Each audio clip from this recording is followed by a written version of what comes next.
We would want to not make you feel rushed or that you had to make decisions on information that you were just receiving this evening. So the intent of the meeting tonight will be to go through each of the bits of information, ask questions, and reschedule this meeting for the action items addressed on our agenda.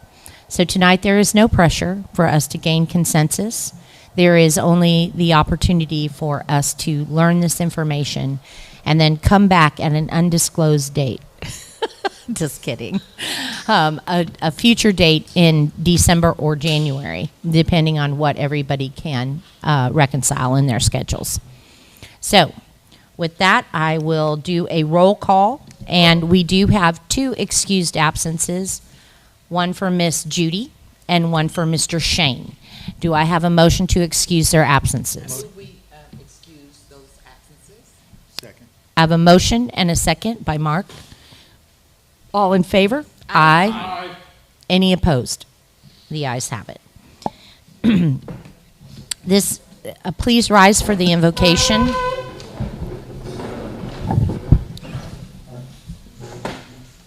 Heavenly Father, we come together as a community, ever grateful for the citizens here and the fine folks that serve and care for us as a community. We ask that you be with us tonight as we delve into the public health and safety issues that matter to our citizens. In Jesus' name we pray. Amen. Amen.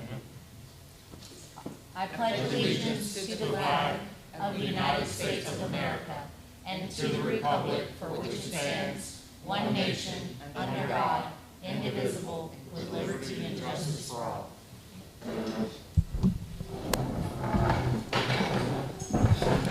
We have reached the point of citizens to be heard. This is the only time during the meeting that citizens can address the committee. Do we have anybody signed in to address the committee? Seeing that we have no one, we will move on to the discussion action items. The discussion and presentation by Kimberly Horn regarding an update to the city's comprehensive plan and IH-10 corridor plan, including a welcome and introduction, floodplain and natural constraints, master thoroughfare plan, and existing market demands. Yes, good evening.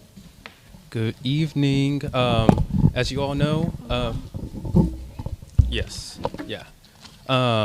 as you all know, my name is Aaron Spencer. I sent y'all the MPAC meeting materials.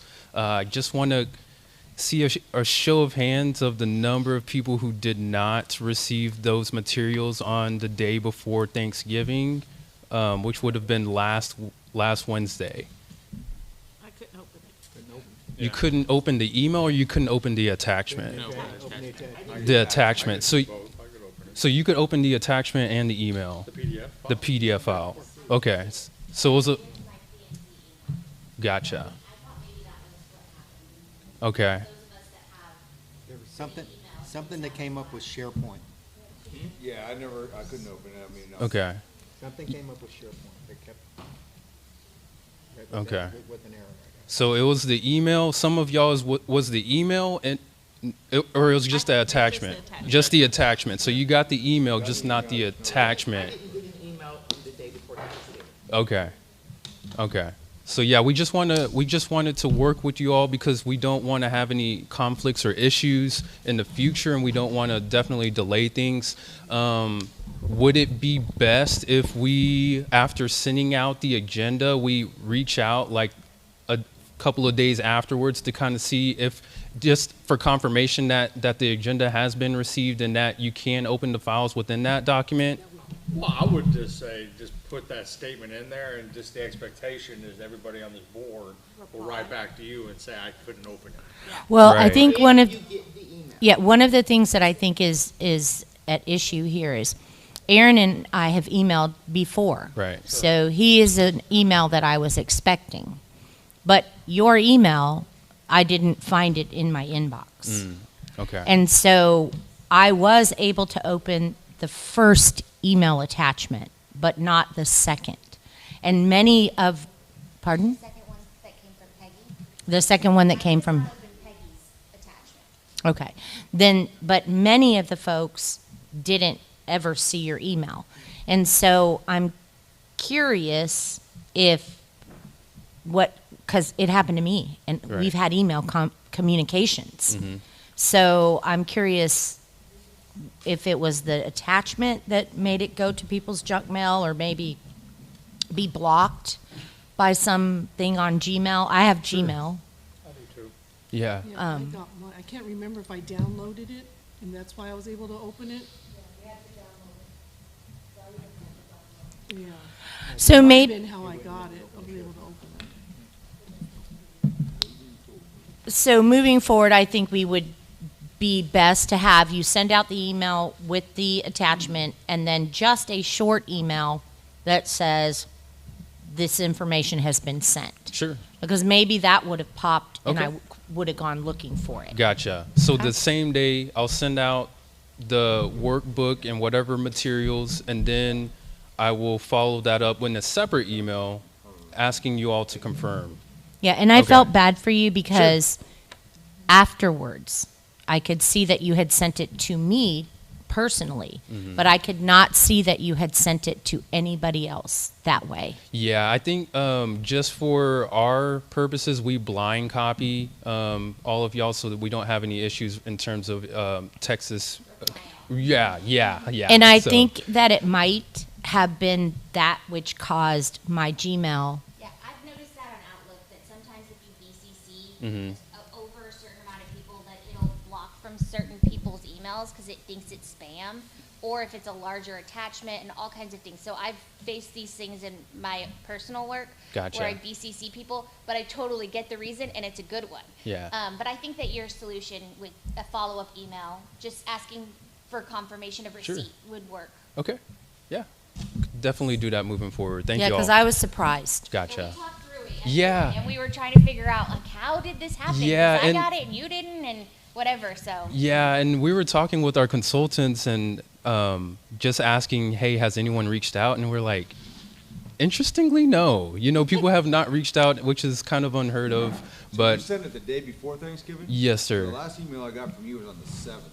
Okay, so that was probably before the November 9th Right. MPAC meeting. Correct. Okay, That was the last email. I gotcha. So Are and- you Gmail, Malcolm? I wonder if you went and searched his name. I did. Okay, well, there you go. Okay, just- so That's how you found it, right? Yes, but Yeah. I could only But see was the that 7th was he the sent it last to time me. I got an no, I got Peggy's on Monday, gotcha. but I couldn't open that attachment. And I Okay. just, you know, I had people replying, I'll be there, I can't, whatever. But I couldn't open the attachment, but I never got no email from you last week. Okay, good to this is all good information. We'll get with our IT department just to make sure that we don't have any hiccups on that end. But yeah, we'll do that double email the day of whenever we send out all the materials, and then I'll just, if I don't hear from someone in particular, I'll reach out to that individual as well. Thank you. All right. Good thinking. Thanks, Awesome. Aaron. Thank you, Aaron. Yeah, and I guess just trying to go over the agenda and whatnot that we have. We are at this part of our schedule. So we've done a lot of outreach. We had our open house that day before our, or actually, yeah, the day before our November 9th meeting. Got a lot of good input from that. Oop. So today we are going to hold y'all to the whole 9:30, 3 hours. So we just got to make sure that we're staying on task.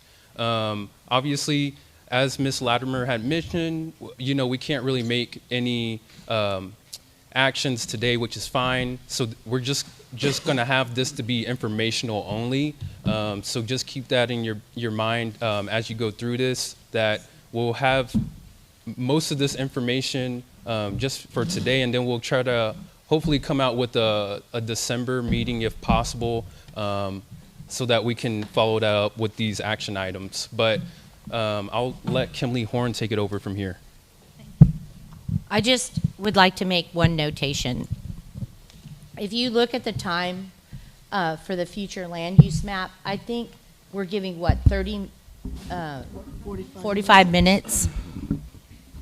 I think that's, might be a little bit shy of the time needed, but Well, we're Maybe we'll go not through- gonna make any through directions, fast so on we're the gonna have a others. second meeting, Yeah. right? So I think we can, But for future. to have more time allotted for future land. Sure, yeah, absolutely, that's no problem. I like that idea. All right. Thank you. I appreciate that comment.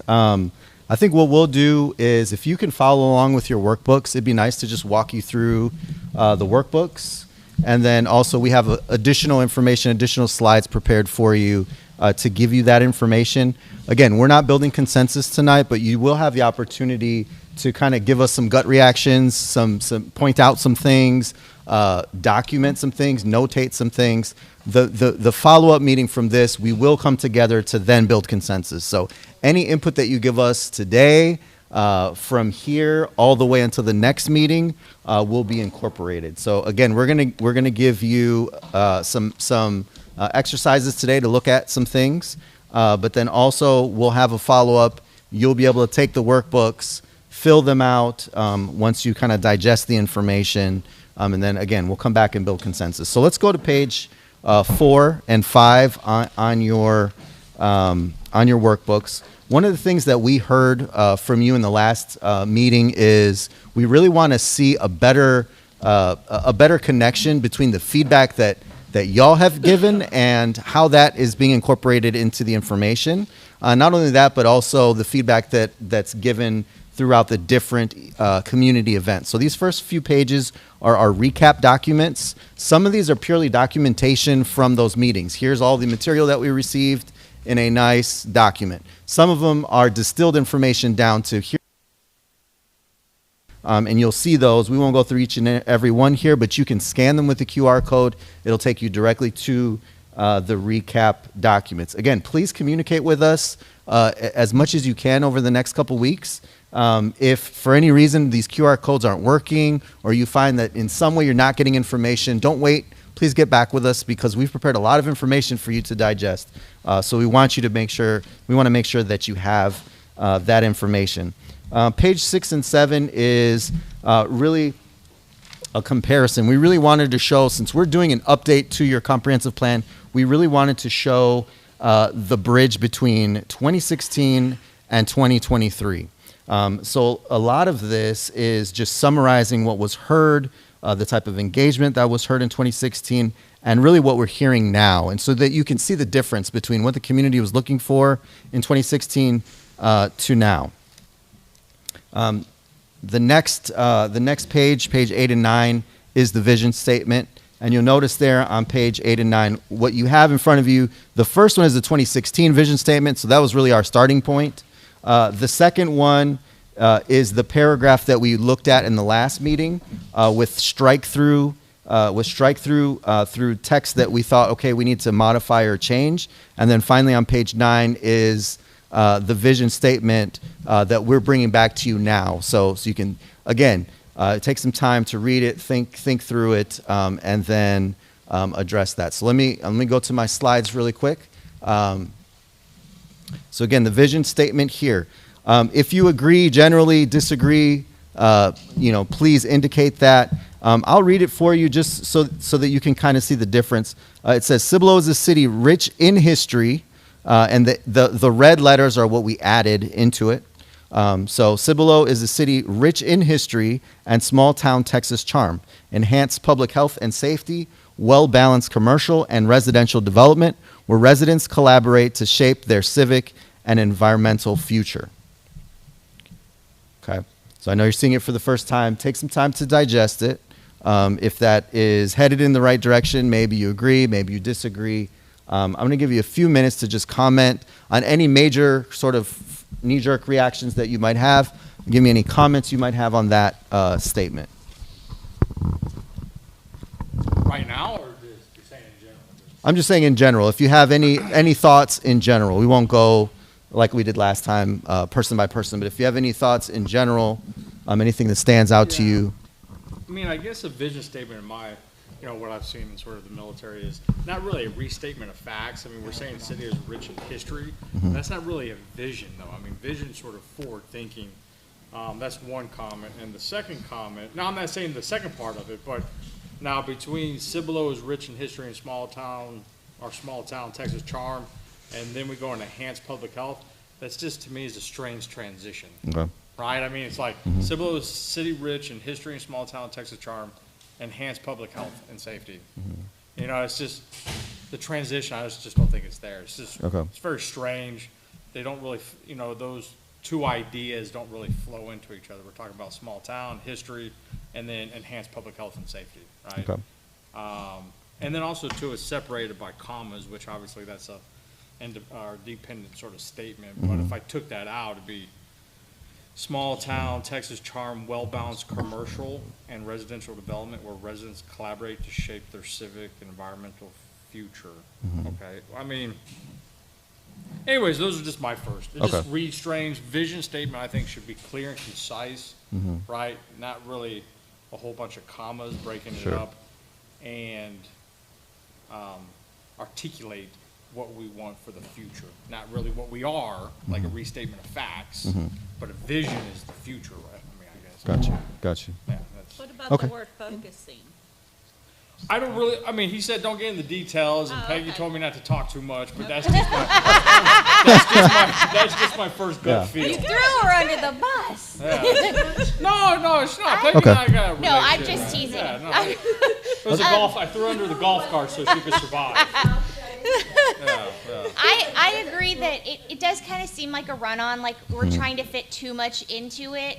But I do also agree, like I said, I agree that as a goal or a vision to work towards, I agree with this statement. Okay. But I don't agree that it's true today, obviously. And not obviously, I don't know why I said that. But I do think that Marcus is right, that it seems like we're throwing in so much into this one statement. Right. And so I feel Right. like we could kind of fine tune it a little bit more. Okay. And again, we'll be looking for maybe, take that back and think, how can we fine tune it? What are some things we can do? If you remember the previous statement, you kind of see it there on the left-hand side, it was 2 large sentences. So we're trying to consolidate a lot of information into one statement. So that's probably where it came from with these ideas. As we condense it down, now it seems a little choppy. So we might want to still make it flow better. So again, any suggestions you have between now and then, very helpful. Any other things that stand out to you? Since the word enhanced was in the November one, what was our definition of enhanced? What is enhanced public health and safety? We don't have no hospitals. We got a lot. Yeah, you. I'm not an editor. I mean, make it better. Everybody. Yeah, No, make I it mean, better. it's a Talking about, defi- I mean, talking we- about living, life, health, and safety. That's the Beyond goal that. of the city is the life, health, and safety of the And residents. maybe those should be the words that are You know, used. so I mean, well, Maybe those for should those be the that, when words we that- went over this at the last meeting, that, I haven't been able to see on video yet, that we went over that, and that was the whole thing. Is we were trying to find a way to, what is the city's basically goal, is life, health, and safety, good citizens. I mean, I guess when you say enhance, we're already at a standard that nobody really enjoys, right? So you're saying enhance, you're trying to make something Improve better. it. Why don't we say something that we're the premier or something, make a statement that, we want to be the premier or the, Focused, you like your word focused. I like the premier words- public health and safety, right? We already want to make that statement, that vision statement, that we're already there and we're always, we're always in the behind the scenes achieving that. Sorry, go ahead. I You wanted like to the talk? words I'm done now. life, health, and safety a lot because that is our vision.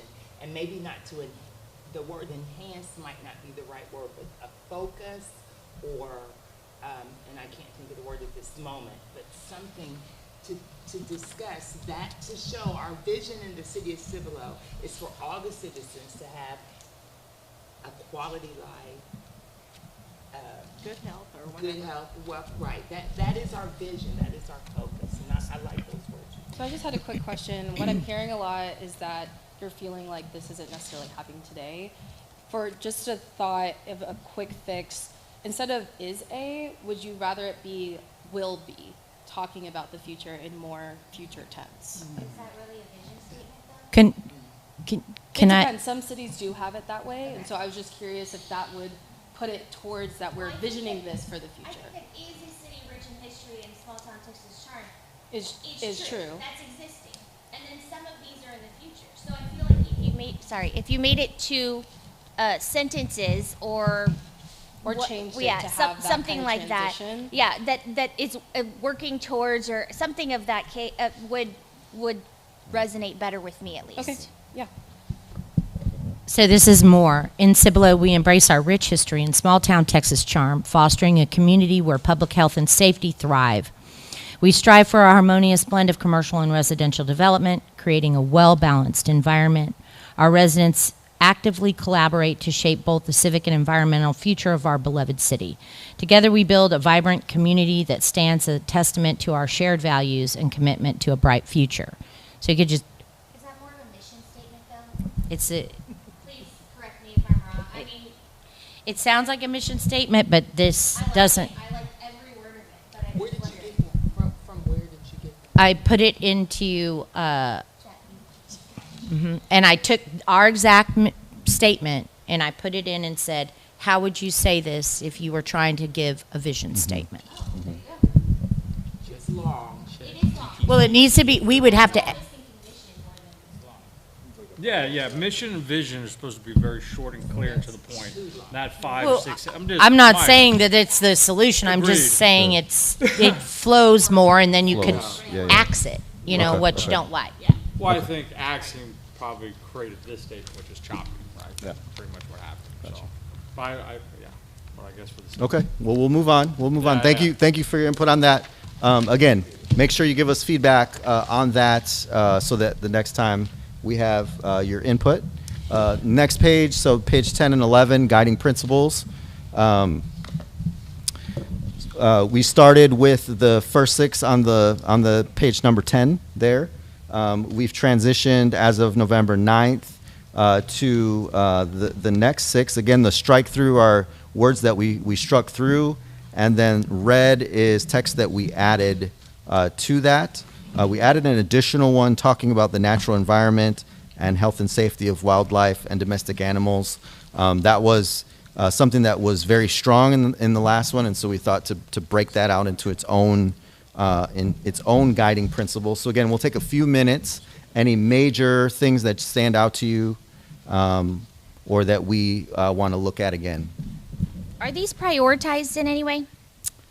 These follow the flow of the Okay, I just 2016. wanted to know like, if we thought one was more important than the others, if we should move it up to number 1 or whatever. I don't think they have any presence over each other, right? It's just a list of guiding principles. Correct. They're supposed to be present. It's something, if I go to this slide here, it's something that, your vision statement guides the entire comprehensive plan. The guiding principles should be present in every major category: land use, mobility, housing. All of these things really should be present and a consideration when thinking about each of the plan components.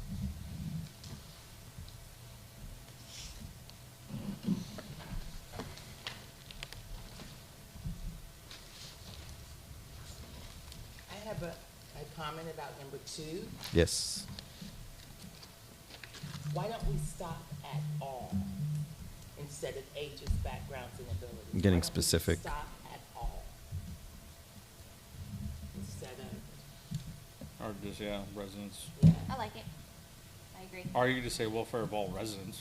right, Not to be decisive, it's just divisive. right, just all. Yes, because when you start listing, Yeah. it's like you really want to We're list. delineating. We are- Correct. we You're are starting to segregate. cause it, Yep. segregate, it's just, we don't need Gotcha. more, we need less. All right. Very good, very good. Okay, well, we're going to have to move on for the sake of time. Again, thank you so much. We'll come back to looking at that when we get your input in feedback. The next item, I'm going to pass it to Haley. Like having that fast discussion is like, I want us to have more discussion. Yeah. But we're following the timeline as outlined on. Correct, yeah. And I'll make a quick note.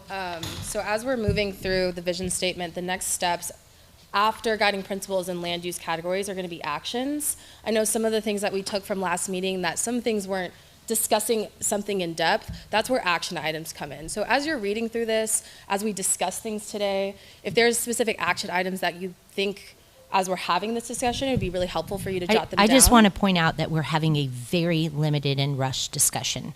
And I just want to make sure that that's clear and that I don't feel personally, and if anybody disagrees with me, please feel free to speak up, but I feel we're being pushed and shoved through that process. However, we'll move on so we get through the booklet. Okay. We are going to discuss natural constraints. I just was explaining that throughout the planning process, we're not talking about action items today, that it will be our next step in the process. So just get your mind thinking about what action items could exist for Cibolo as you read through this material. That's what we're going to be doing probably in the upcoming months. I just like to jot these things down, so that's just getting your brains thinking of the strategic direction of the whole report. It goes vision statement, guiding principles, plan components, and action items. So next for the natural constraints. This was something that came up a lot from the last meeting. We talked about floodplain, and we just wanted to sit down and talk about it. I'm just going to give you kind of, we don't have slides on it, but I'm going to walk you through your workbook. So basically, we're going to be talking about floodplain today. This is kind of showing you when we start talking about future land use, or we talk about the master thoroughfare plan, and we start thinking about future recommendations, we have to understand what our opportunities and constraints are of the existing land that we have today.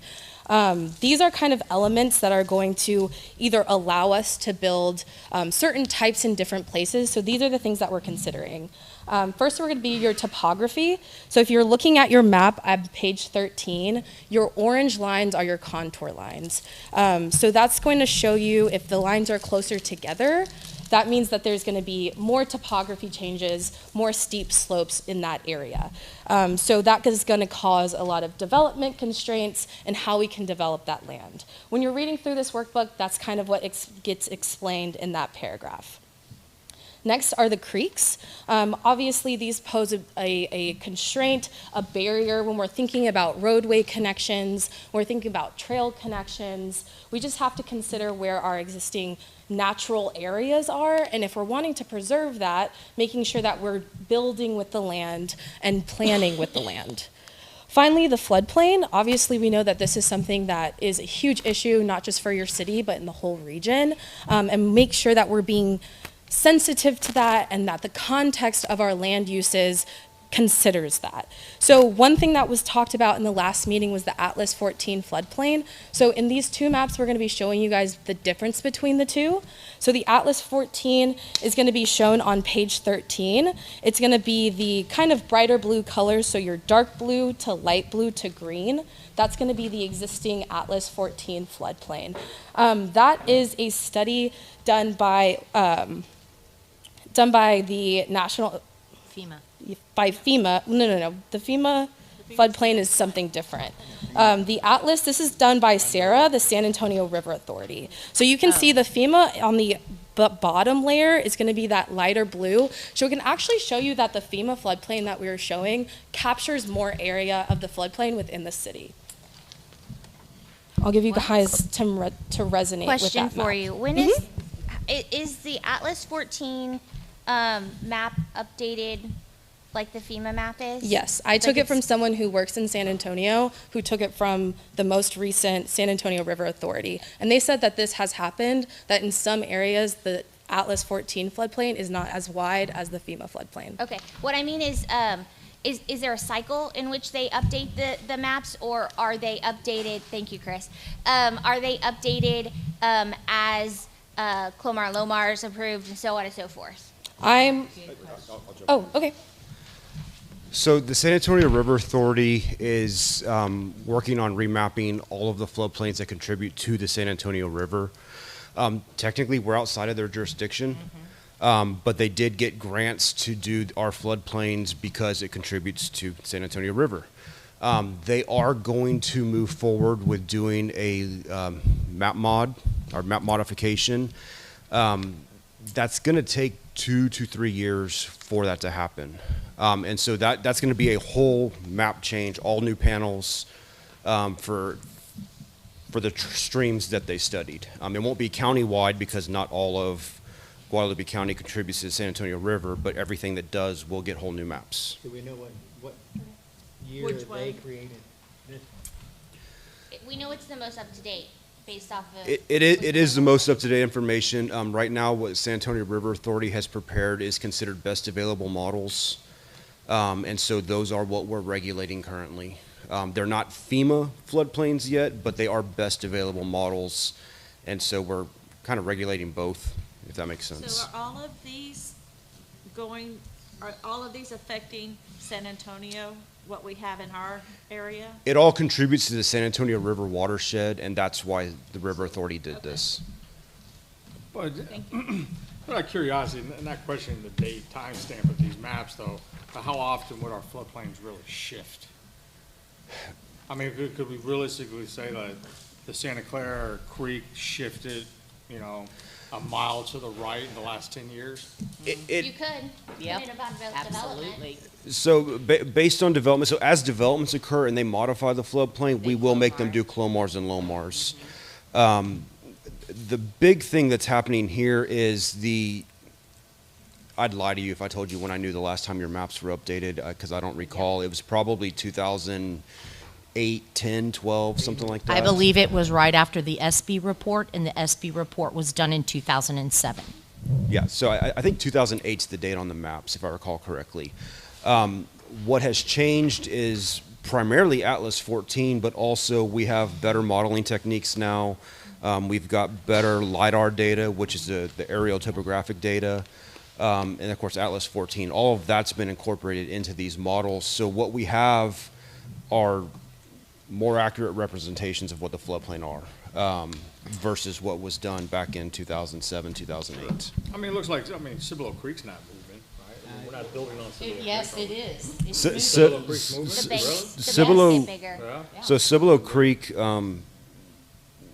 I could do an hour-long conversation on Cibolo Creek. Can we get water in there? Can we get it flowing? That's where it Yes. lies. Can we? Cibolo Creek is one of those where there have been a lot of different studies over the years that come up with conflicting results. I do believe the BAM models that Sarah's produced are the most accurate to date. And so it's gotten wider in some areas, it's gotten narrower in some areas.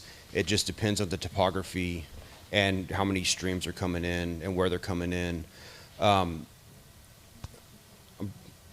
me if I'm talking too much. You get me started on drainage, I just go. Atlas 14. Well, we can talk about it later. Yeah. Yeah, not Well- to digress too much. Okay. So, yeah. In fact, I'm going to P&Z in December to talk Yes. about drainage a lot. Yes. I want to know how to get water. The 13. Somebody told me 13. where I think Always it's a 13. idealism. there's actually a natural water source. Those of us that have But I don't know. lived. the- Yeah, the water goes above ground and below ground constantly. Yes. Yeah, yeah. So I 13. want to get it constantly if we Yeah. can. That'd be nice. So just 1 second before you walk away. So the difference between the Atlas 14 and the FEMA, which is what you're about to talk about in just a second, is that this one was done by a local agency, Sarah, and this one is done by FEMA. But the FEMA map is the one that's updated regularly as Clomar and Lomars are approved, correct? No, Atlas 14 is done. They will both be updated as Clomars and Lomars are Okay, done thank because you. I'm going to make people do that. Okay, great, thank you.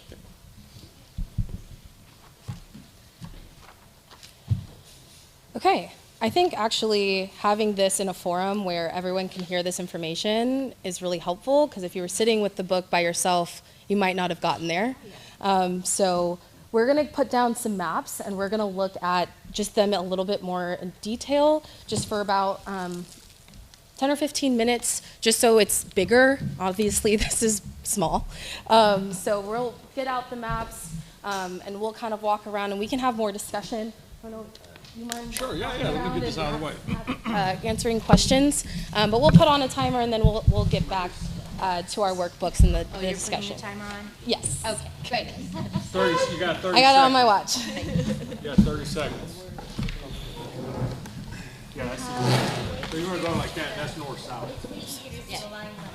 Do you want to set it like on a table, like right here, so that we can see? So, question, so basically from my understanding, after they do that report, you would send it to me to be part of. This one is the Sarah. So, yes, Sanitary River Authority is submitting all of their studies to FEMA.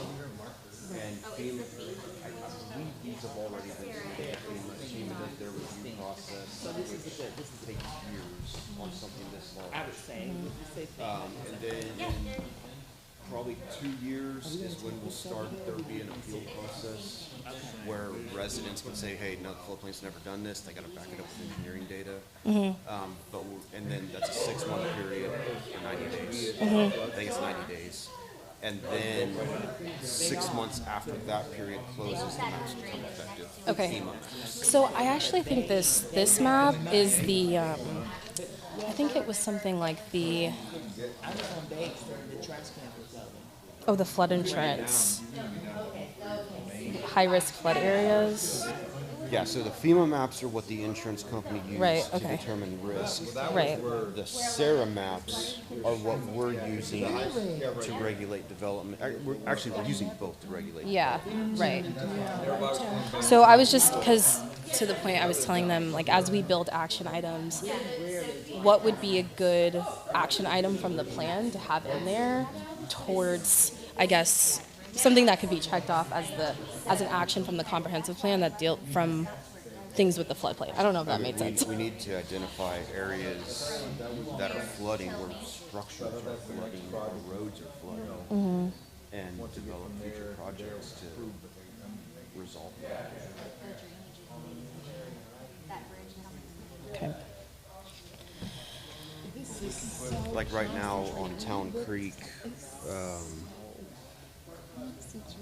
right here, there's a bunch of residential structures that have flooded numerous times.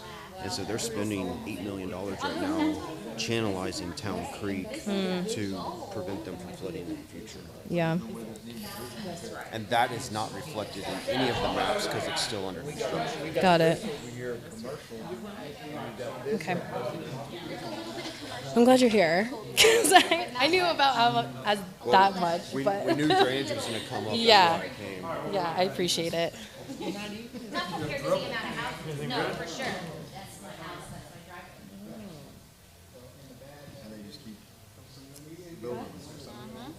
About 5 more minutes. Yeah. Yeah, they're interested in this. Okay, I'll give them 10 more minutes. I can go slower, or I can go faster. Okay.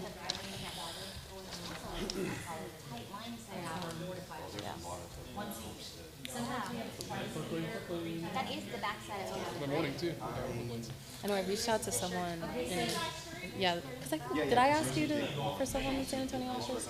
I don't know, I found someone to walk me through this like I was a kindergartner. Is it Banshee? Is that a girl? Okay, then no. He's like certified floodplain. Oh, okay. I should have reached out to him. No. It goes out to Marion, or almost, no, it doesn't change because Taking it off I-10. So yeah, you're, there's that bridge that hurricane. yes, yeah, he ended up, yeah, yeah. There's a bridge that went over the river and the river was up. Did you actually? I know. Well, land use. What other days doing that? Yeah, but Market stuff is full. yeah, he's. I have to be on deck for the market to message Jessica. Yeah, land use. Miss Rossi. What I might just do, what we might do though, I'm gonna explain to them the pre-meeting activities, and then this will be what we do the activities that we'll do at the last meeting. So I guess you The can, next meeting, I'm gonna. yeah, so you kind of do the same thing I will, at the obviously, we're not end. gonna do stickers on the areas. Yeah, but you can kind of walk them I'm through gonna what walk the you through the major changes. yeah. I've also got a map for them when I get up here that I'll pass out. It's kind of tough because they can't really look at the presentation.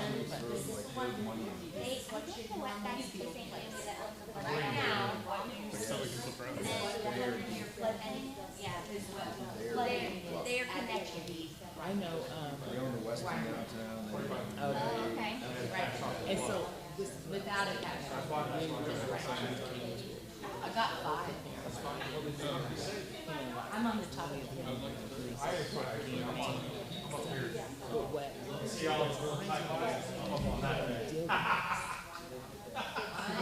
Don't want to deal with it. So it might be 50 years from now, but people just don't want to deal with it. It's got a 100-year cap on it. That's why you don't see a whole lot of this over there. Well, also water utilities are incredibly easier to get over here. When I get to the, They are working down 1044. We're short, where's, Short whiles right there. so they are working down there. Yes. Oh, where's the?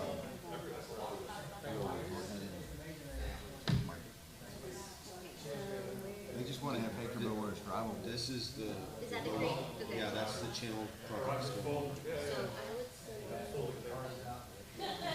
Okay, so those of us that aren't on P and Z, explain to me all these orange lines. Orange line is showing topography and they're showing Okay. high structure. Okay. If you imagine it slices of cardboard and they build on each other. For example, this is a high and so it's flowing down to a low point. So where there are lines that are stacked close together, that means there's some grade change, right? And again, you can kind of, okay, if you find a low point, then you can follow that kind of through the valleys. That's a high point. This is a low point. So these are 2 feet contours and it's going up 2 feet. And so this one, so this one's going more, this is more. So we can count 2 forces and 1 force. I would have bought it all.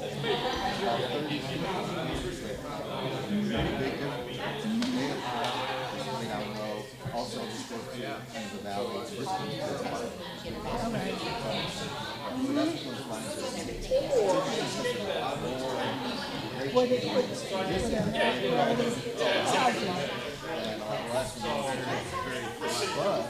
But in the flag area, what I mean. So this is all bedrock.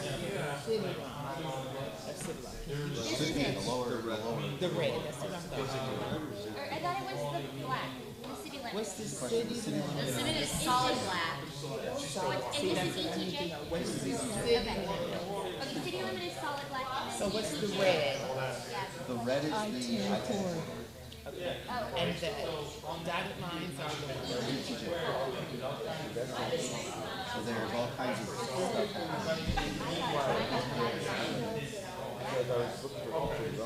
The other, so the city is, it has a darker color over it, so you kind of distinguish between that city, This whole area right here, this whole, yeah, that whole area. Oh my god, it's not flooding. It floods really bad. Really bad. Drains off of this GEC substation right here. By the high school? Stage right here. High school's here and it does That's drain Tully? down.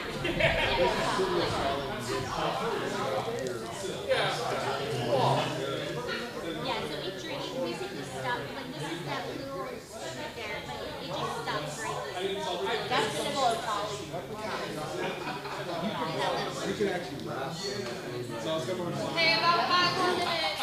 And this is that Cibolo College. The bar ditches all the way down Naperville. They plow the bar ditches. There's no drainage on Naperville. No, it's not been done yet. And so when they bar ditch, this is the one right here.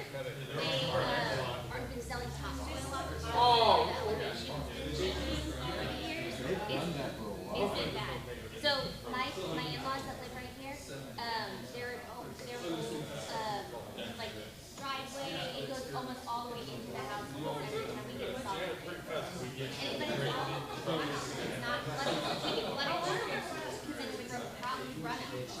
But I'm about to tell you. They could get flood insurance. Yeah. No, that's You okay. can get flood insurance. You can get flood insurance. It's just super expensive. Actually, here, it should be relatively inexpensive because they're not actually floodplain. My parents had the same situation in the house I grew up in. We were 3 miles from the closest floodplain. Okay. And the second time the house flooded, they bought flood insurance. Because theirs has flooded 4 times. Yeah. Because I would like to say that all of Cibolo Valley Drive is a Cibolo Valley Drive is not draining now, even with those new improvements that you're doing. But I we think should that- circle it. Because it's like a wrap. It's flooding. It's Green Valley, it's from Green Valley down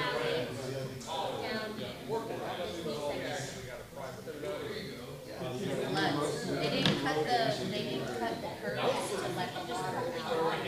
So it's just like, No, in the street, in the curves. You don't have no, there's no drainage. And They whenever they did put those it in, beautiful widening, and they added no drainage. no way to the get the water drainage off would the have been another, it would have doubled the project. And Oh, at least. then it would have put it out of the scope of ever getting it done. And then the other place that it really floods is right on 1103. Near HEB? Up here, where's Coy Lane? Coy and, Like right here, right? yep, that's Coy. So this whole area, well, they have some of it, but it like, I guess it's this.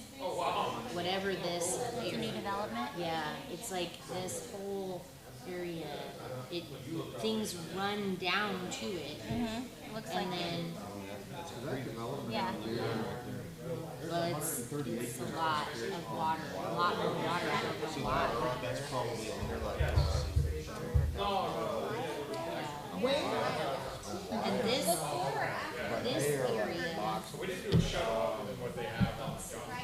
this area right here, they've taken all of this water that used to cross and come down past my driveway and cross and over too soon. They should have made it go back. Is this on? Come and meet it here. And they're getting stuck.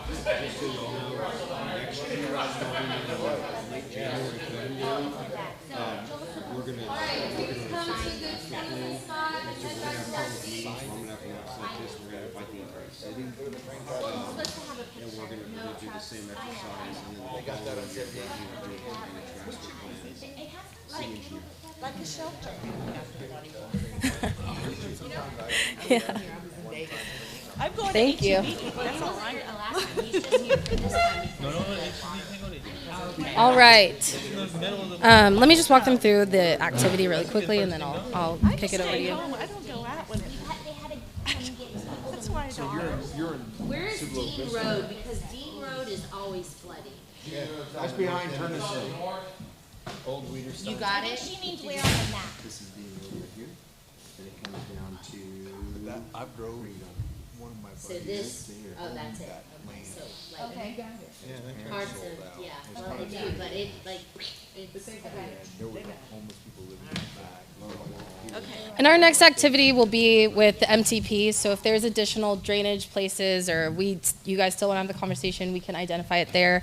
I just wanted to quickly walk through what the activity with these maps are when you're going through your workbook. There's going to be a pre-meeting activity. This is just, we're talking about natural constraints here, but what this question is asking is, just in your experience as experts of Cibolo, what are additional things that are causing runoff? And as I was walking around, I was hearing some of those conversations. That's really great insight for us, so please jot that down here before the meeting. What we'll be doing at the meeting is kind of what we did here. It was identifying areas, but we'll have numbered dots, so then you can put an action, like an actionable item with that, or just a very specific comment, so we can take that back with us. Now I'm going to kick it over to Jake to talk about the MTP. Thanks, Haley. So yeah, Jake Gudekunst with Kimley Horn. It's been a few months since I've seen y'all. We're excited to talk a little bit more about transportation. Who loves traffic? Nobody. Okay, cool. we're going to talk about it a little bit today. So the main deliverable and thing we're going to be looking at today is the master thoroughfare plan. And just to kind of recap and reiterate, the point of this is to make sure that we have adequate infrastructure for transportation when the cities build out based on the future land use scenarios. So one of the things as we go through comments on this and comments on the future land use, there's somewhat of an iterative process between those two because they're interrelated, right? If we increase densities or decrease densities or change types of land uses, that impacts demand on the system. But for orientation purposes, there are 4 classifications of roadway types on here. We have freeways, major arterials, minor arterials, and collectors. And the differences between those, oh, thank you. In your book, you've got on page 16, you've got definitions of these comparatively between 2016 and 2023. One thing you'll find if you're looking through it, previously one of the examples of an arterial was FM 3009, which is actually insured, it's not here, so we've fixed that to show FM 78 as another type of arterial, as well as FM 1103. And then generally speaking, your freeways, the big difference between that and an arterial is that means that it has controlled access. So things like frontage roads, overpasses, only very limited access to those type of facilities. And there's very few of those. It's effectively 35 and 10 on the north and the south sides of town for those. For your arterials, we define differently major and minor. A major is a 6-lane road, so 3 lanes each direction with a median in the middle. They don't exist today. On the grounds, but there are several minor arterials on the ground today with the FM 1103 and FM 78. Both FM 1103 and FM 78 are actually projected to become up to a 6-lane and major someday. They're not there yet, but that's to serve ultimate growth infrastructure what's needed. And then anything else that's highlighted on your map, when you get to that in a minute, those are going to be the kind of purplish color. Those are the 4-lane arterials. The minor, you said major is 6 lanes and minor is? It's 2 lanes each direction, so 4 total. Yeah, and it could have a center turn lane or a median depending on the contexts. But that's generally speaking what those are. And then collector streets is the last one. Those are going to be kind of more of your last mile connections, maybe going through a neighborhood, like a spine road in a neighborhood that's not with houses fronting the street, or connections to your commercial, maybe off the arterials to get to other businesses off the way. So, and those usually are either a 2 or I call it a 3-lane section that has that center turn lane. So those are the different types of streets. Any questions on what those are? I'll show you some pictures in a minute. Okay. One thing we did want to note too, it's in the slides, but not necessarily is you'll see it on the map, is when we were here in August, there was questions about where the planned improvements on I-10 are. So we went through the schematic that's under construction now by TxDOT. This is just a snippet of that, but we've got these red circles you'll see on this is Zool Road interchange improvements. It gets rid of those kind of jug handle type things. This one's under construction right now, but effectively the 3 crossing locations in Cibolo are now identified on the new map, which is at Zool Road, Santa Clara, and Lenny Road. So those are the only 3 within the Cibolo city limits that are going to end up having overpasses. So when we, yeah, it's on page 19 of your packet. It's on the bottom of the map. You'll see them in big red circles. So going forward forevermore, both city and development, anybody else looking to know where that's going to be is going to be on the map. So we've got that documented. You'll also note that those places are where we're trying to get those major arterials to connect to, because it doesn't really make sense to connect a very large facility to a place where you can't get across. So otherwise you're stuck on a frontage road, you're going down and U-turning, things like that. So this is meant to tie those things together on the map. So we've got that information now incorporated into the city's MTP. These are old sections from I know you can't see them on in front of you right now, but what I just mentioned a minute ago, the 6-lane, the 4-lane, and then the 2 or 3-lane for collectors, that's all in the current comprehensive plan. So click through these. So just wanted to go through, so for the rest of the time, I wanted to kind of go through what's changed from the 2016 plan. In addition to making sure that we show the interchanges on I-10 per previous feedback, and you'll saw it on the other map for constraints, we're actually intending to incorporate and include low water crossing identified locations on this map, as well as any bridge improvements. The only planned bridge improvement from CIP right now is the Hakerville Road project that's under construction is going to actually upgrade that low water crossing to a bridge. It's under construction right now.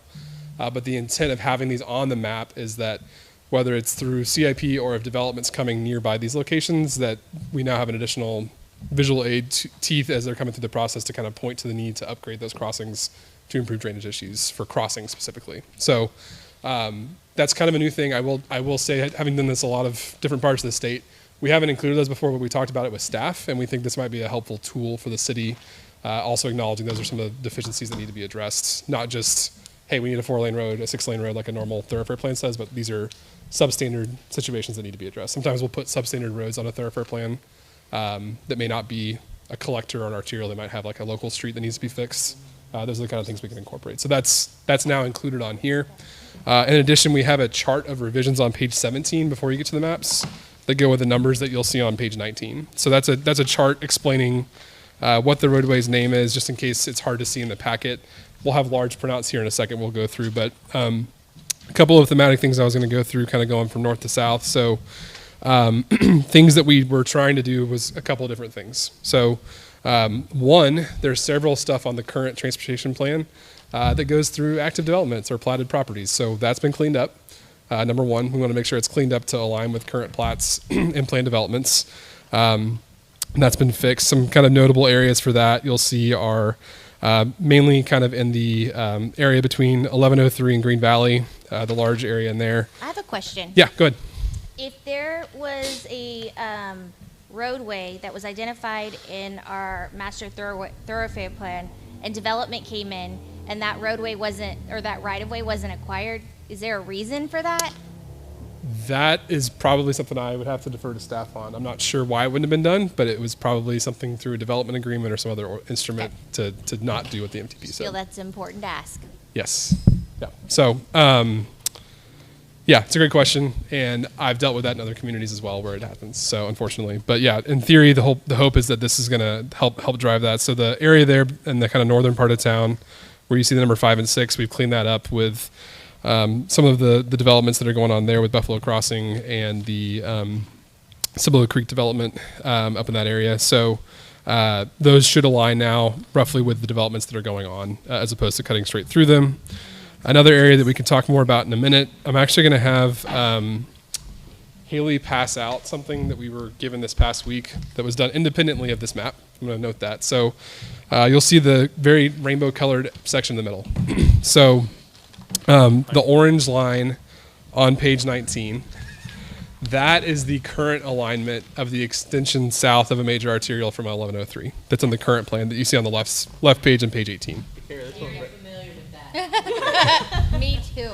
Yeah. So, per the question asked a minute ago, that's not feasible right now due to a current development that didn't have the right of way for that. So, what we Trying to come down Tolly Road. Well, there's options.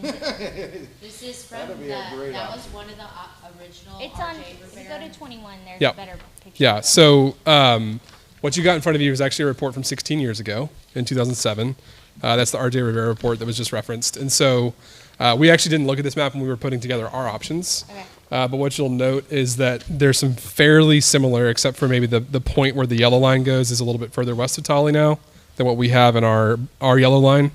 And then going east on the RJ Rivera report in green is very similar to what we've got going on for our easterly route, I'll call it, in red on our map. So Wait, you put the red one on Oh, there? there, it's right there. the red one's one of the options we've looked at, yes. Okay, well, you just went through a subdivision, right?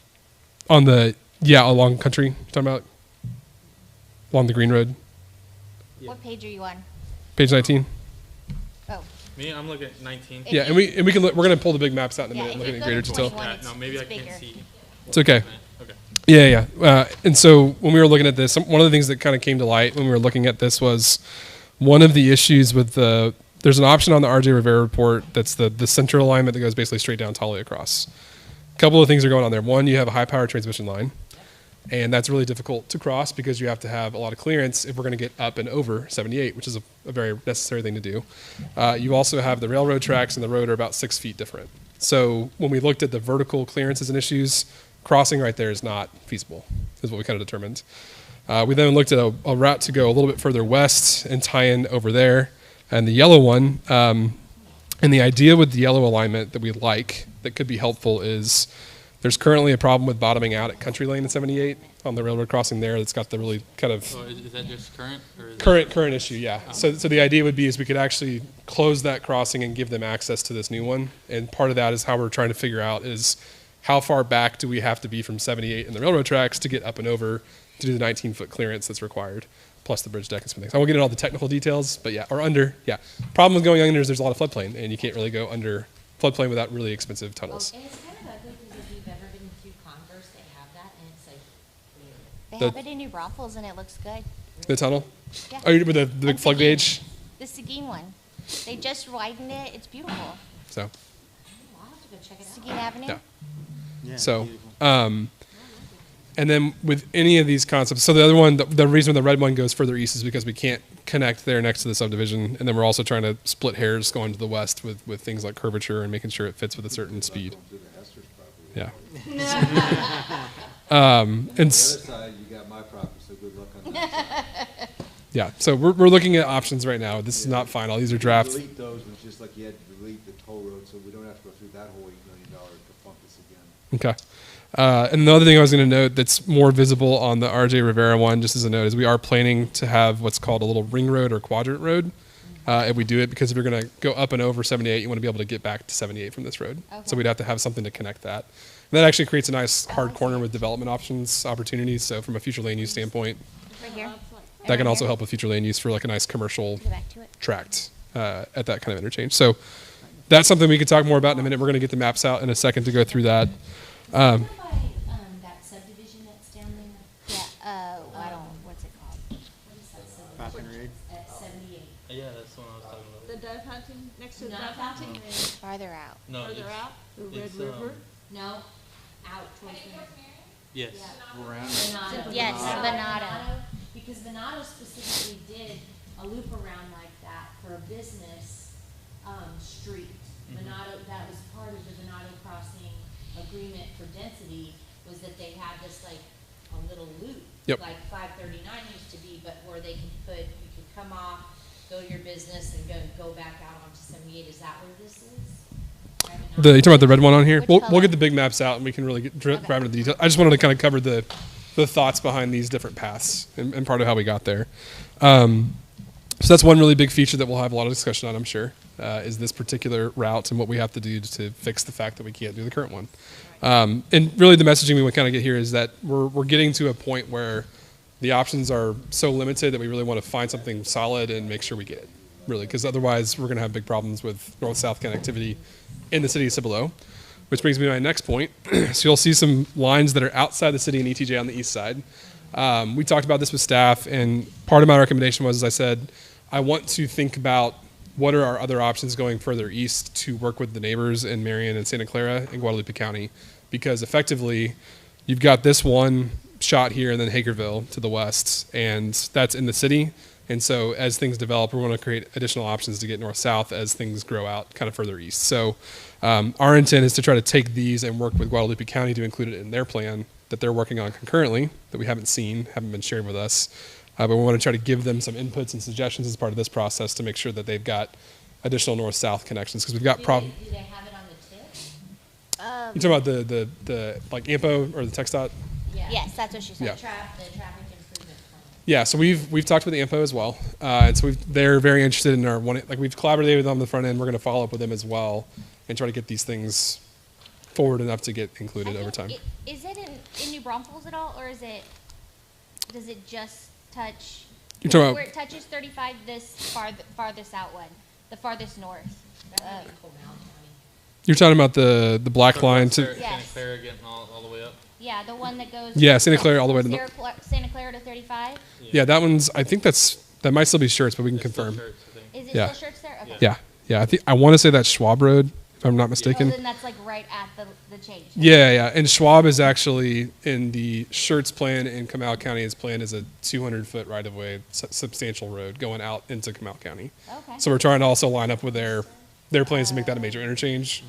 Makes similar to the 10 on the south. We're trying to line these things up with the major interchanges. Does it go, that goes through Homestead, right? They're supposed to have a major like civil. Or Or is it on the Yeah. north side of Homestead? It's on the north side of Well, Homestead, if right? you're talking about Schwab going Yes. north. So right now it doesn't go very far, and it's really funny because the Canal Canyon plan doesn't actually show the road, but New Braunfels plan from 2012 does show it. Okay, that's where I think I saw it. Okay. Yeah, there's some weird stuff when you look at everybody's plans around us. So we've been looking at all those. We've been talking to all of our neighbors. We're working that out.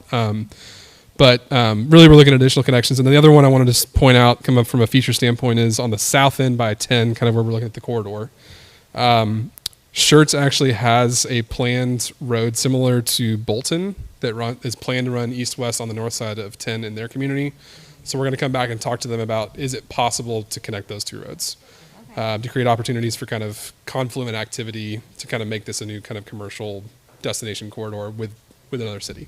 That's why I was asking about that road, if it was what went through that subdivision Homestead, because Homestead is supposed to have like a Cibolo Valley Drive all the way to I-35. So, yeah, so so they've got a road that's, Homestead built a road and it's got the like little double yellow stripe. It's kind of narrower. They've got 2 lanes, but they don't have a median or center turn lane. Okay. So that's one problem, is that's a lower capacity facility that Homestead built than what we're trying to get done with a major or minor arterial.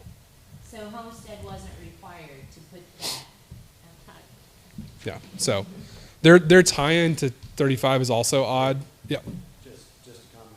In Schertz, it wasn't built to an arterial. It's a 2-lane collector. It's on-street parking allowed.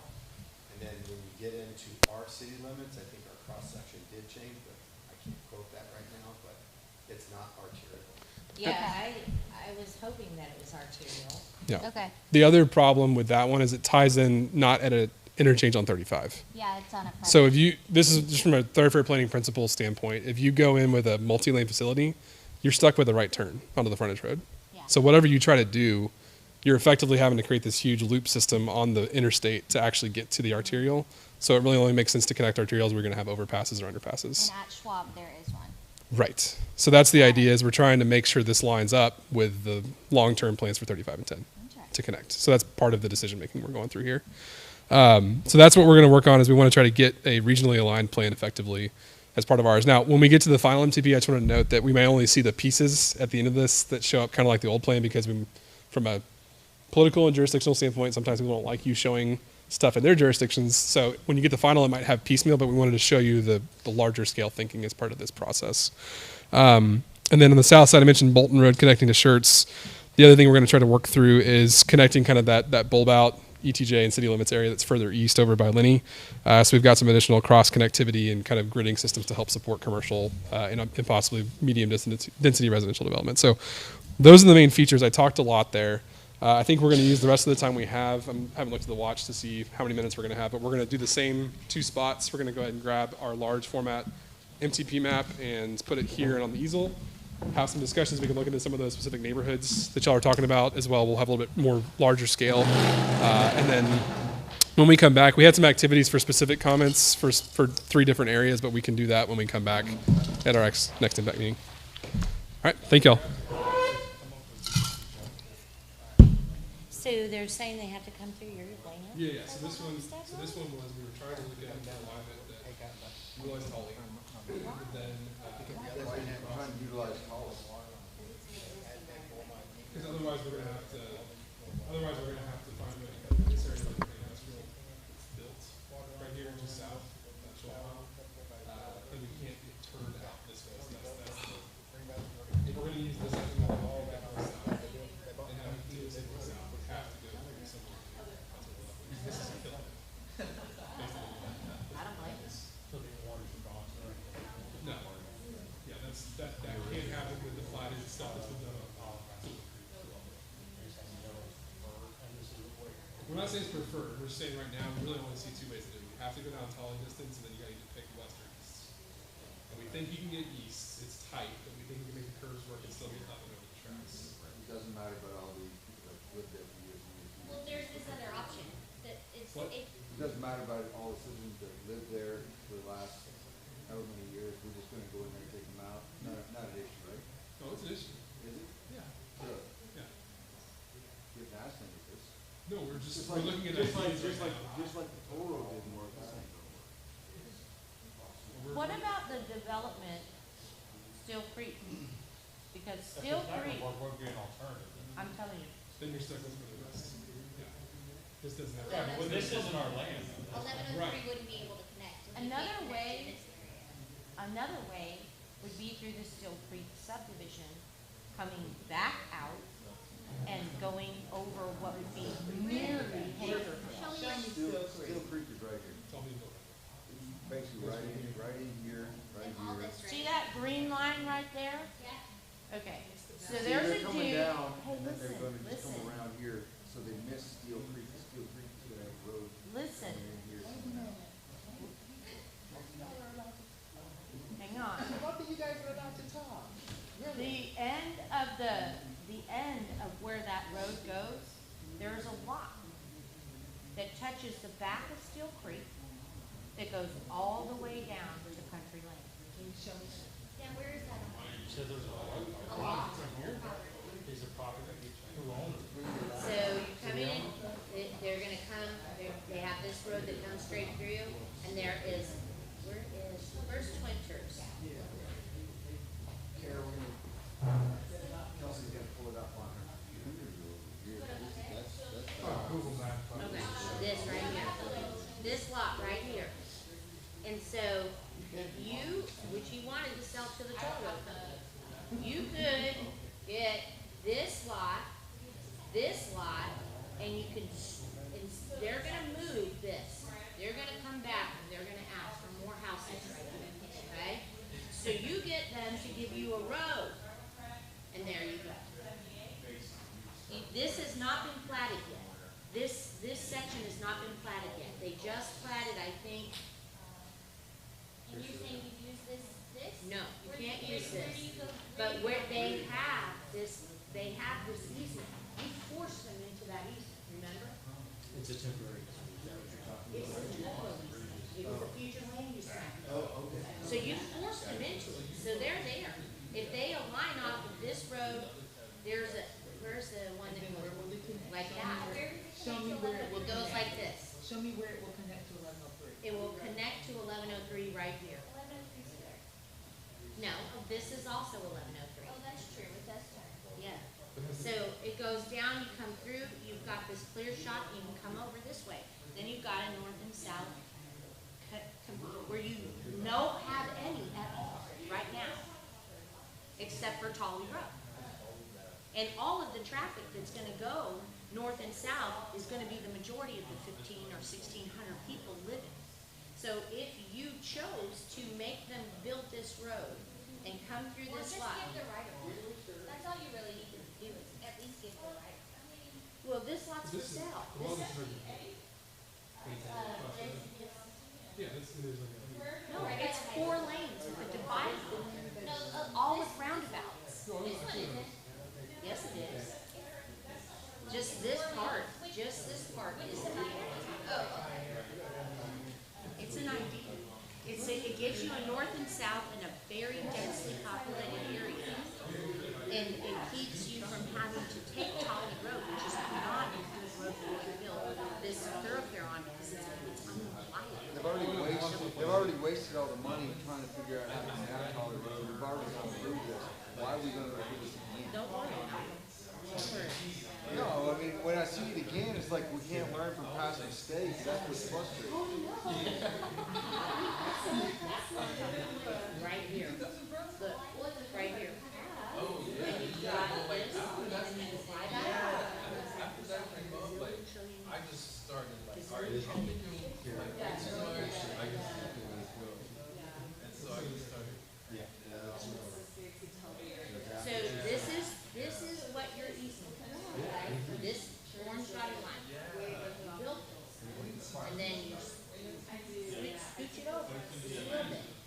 Scooch it over onto that line. You have plenty of space to get your north south. And that's your biggest desire right now. I thought a lot about it. My husband moved a baby sheep that were endangered. They're safe, and she's yes. No. Chain is shame.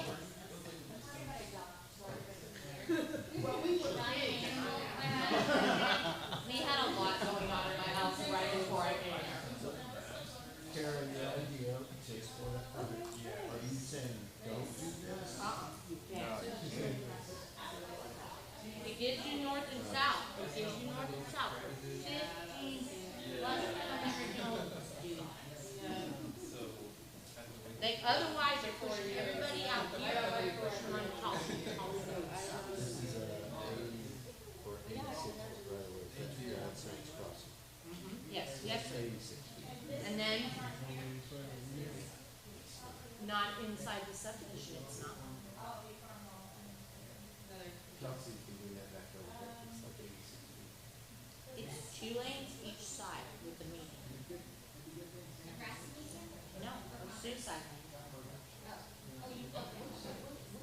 north side's still free. It's still crossing. And then listen, look, I know it's not ideal, okay? But you're talking about one of the most dense subdivisions we have, right? Having north and south access to 78 or 1103. Right now, I don't know if you've ever sat at this place right here. Sit there. Yeah. Hey, you know what? I remember before I lived here, like 25 years. Honestly, the next traffic signal worse, the best, the one worse. That Buffalo Crossing. Yeah, Buffalo Crossing, so bad. But that's an idea, but you would eliminate. How long ago was this updated on the yellow and the red? Who did that? We were just pitching it. Y'all don't know the past history, what the city's fighting down the lawsuit for the toll road. No, we got the. So we're gonna try to go down Collie Road again and go through this whole mess again. I mean, we just went through this for the last 6 years. Let's drag it again. It ain't gonna happen. Mom, Holly Road is a highly Yeah, undesirable. but that's my point, is that why are we wasting our time paying somebody to Because do they the don't work? know what I know, which is that they could get north and south right there.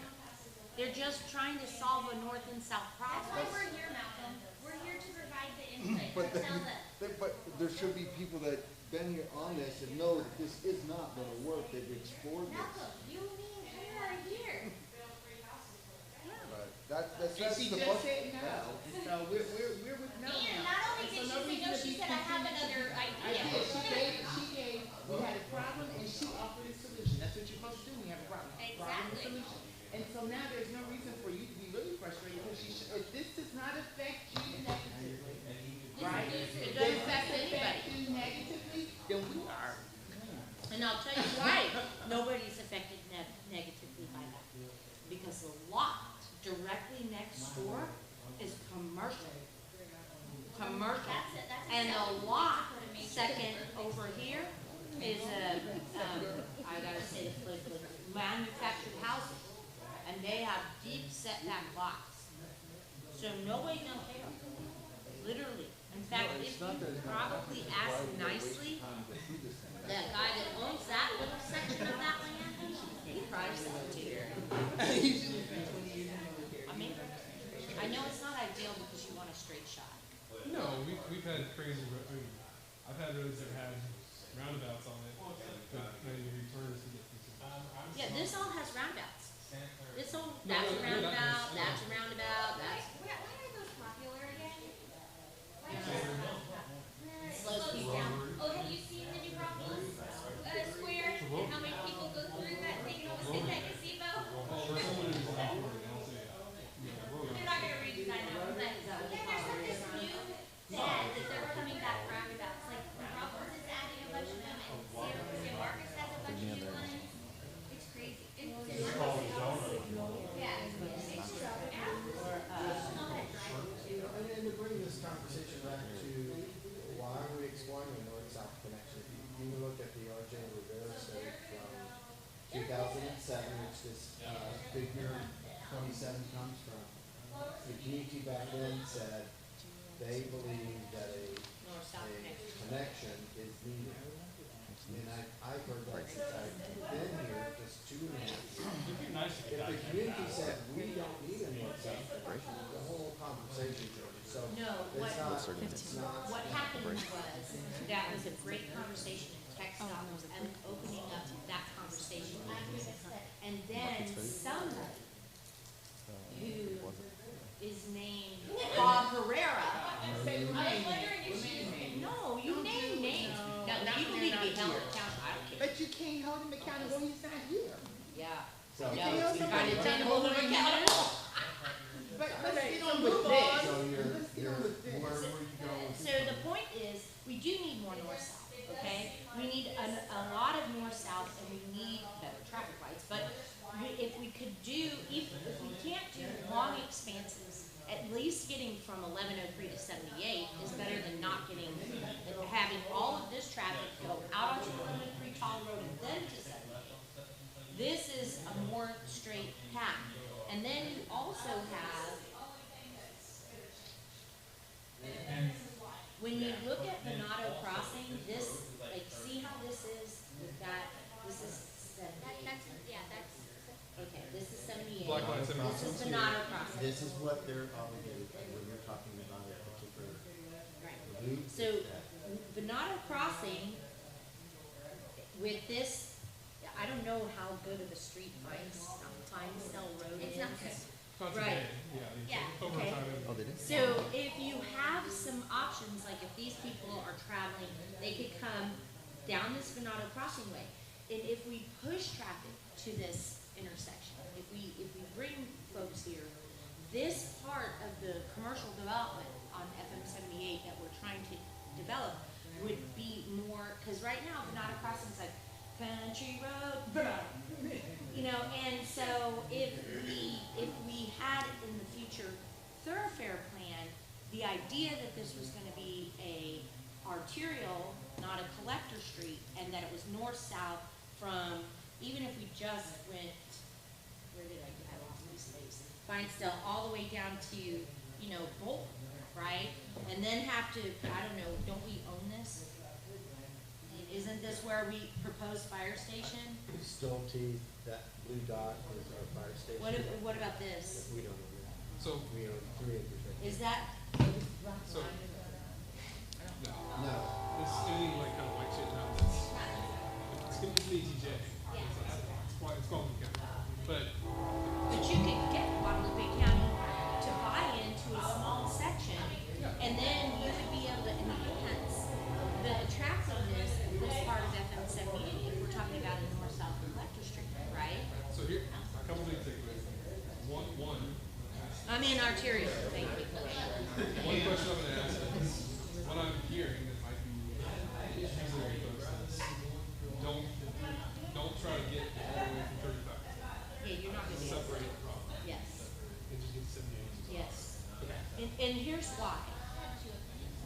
I'm just saying, if we change our strategy, that we can make the South work differently and not have to try to find it. You can have a master thoroughfare plan that still includes something like this that we can coordinate with in the future. Yes. So that when development happens, and I know that this is the only portion that's currently inside the city limits, or ETJ, I'm sorry.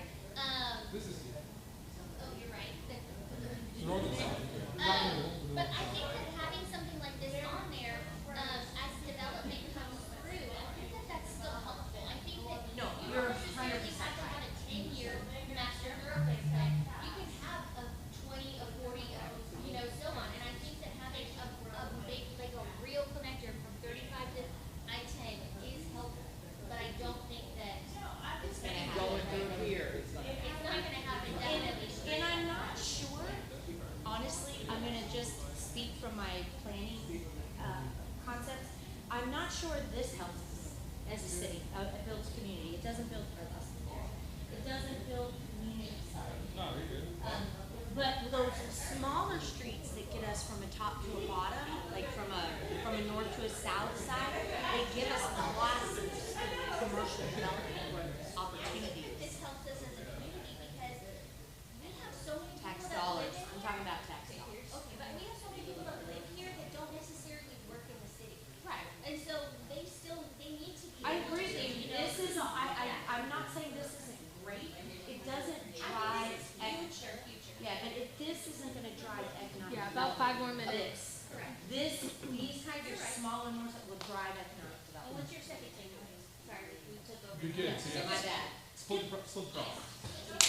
Basically, what I'm doing is in the city, the okay with this is maybe we can't go over it. Just put it out there. And then what we can then focus on is saying, okay, isolate the problem here. Let's get from 70 to 35.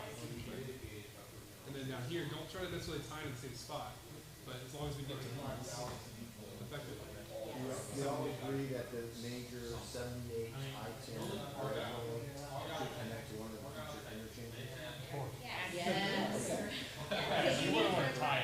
I'm just saying, like, I think some of this is fine right here, but where this hits over here, that's still not much development. So I think we have opportunities to change that, yes.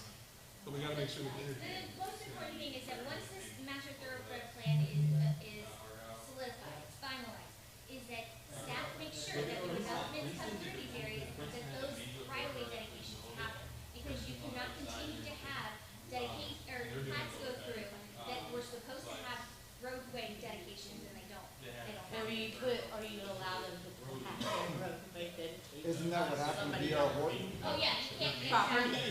Actually, you know what happened to D.R. Wharton, that this was supposed to stay dedicated. Well, Karen, yes, My question was, see, also notes it's depending on your authority city staff at the EPA. It sounds like, current agreement with the town allows y'all to identify that as well. Yes. I get it. I get it. Come here, let me tell you one more thing, come here, one more thing. Because I don't have a leak score. Any approval on anything in the county ETJ? Okay, that's what I thought. Okay, that's what I thought.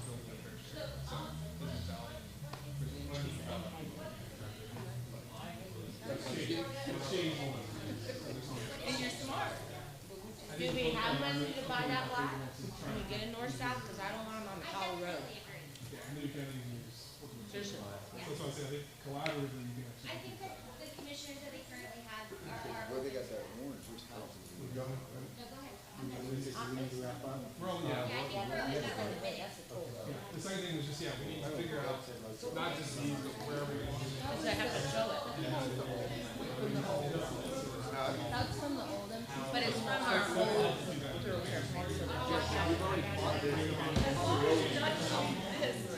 Hollywood kind of road they can build.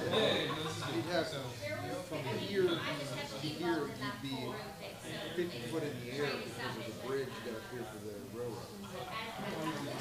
Yeah, it's a long way. Drive down Dolly and look at the train, and then you gotta go up and over that. It's not feasible. It'd be like driving worse than 35. But that's what I'm saying, is why are we still stuck on this? I mean, my point would be try to find 1103 to try to come down somewhere, but, Oh, like come across the end of the church. well, I mean, is that 1103, where's, Stop right here. so church comes, Church is right there. So yeah, you can cross, but then the church. Yeah. The church is about to do their transportation. Maybe that's on the table. I thought church was gonna do 3009. That's their big one, but that doesn't mean they'll change it together and something else. Yeah, where is it on the other side of the? They're trying to figure out church right here. They're all right here. Stops them here. And then that part at Sunday, when I thought that's Cibolo, that's show. Behind it. That's Cibolo up to that black line. Yeah, that's similar. The Cross it, intersection then is, you before cross you take a right, so it turns to the church eventually. Just, as you pass that mobile home to the left. Basically where the, right where the creek is, basically. 399 is 9. It's for the thinking about the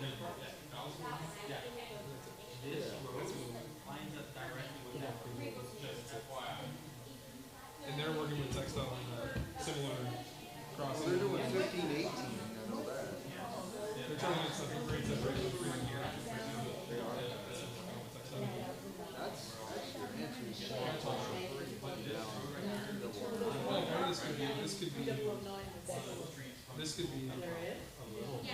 The reason why I got frustrated is because we fought this for the last 10 years. And you gotta be like 50 foot in the air, starting back here, to kind of clear that train track. I mean, it's not gonna work, is my point. Whether you want to take me out or good luck trying to take them out, it ain't either way, it ain't gonna happen. The cost effectiveness of putting a bridge in the air and up and over, and trying to land over here somewhere, it's not gonna happen. That's why we still stuck on it. Yeah, well, This needs to go away, we need to find a different. you're gonna have to cross that one. Kara's deal, like, that would be an alternative, it's just not, it's not really a. Is that what you just said? What was that? I was thinking some water, and I thought I heard you say it. I did.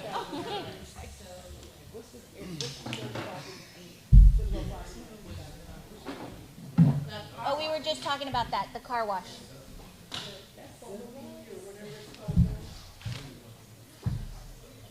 What car wash we're talking about? No break. I'm good. By ABCD Pediatric, it's a little bit towards 35 of Live Oak Road. Oh, that's called Deets there. Yeah, it's right between ABCD Pediatric. It's closer to 78 than Deer Creek.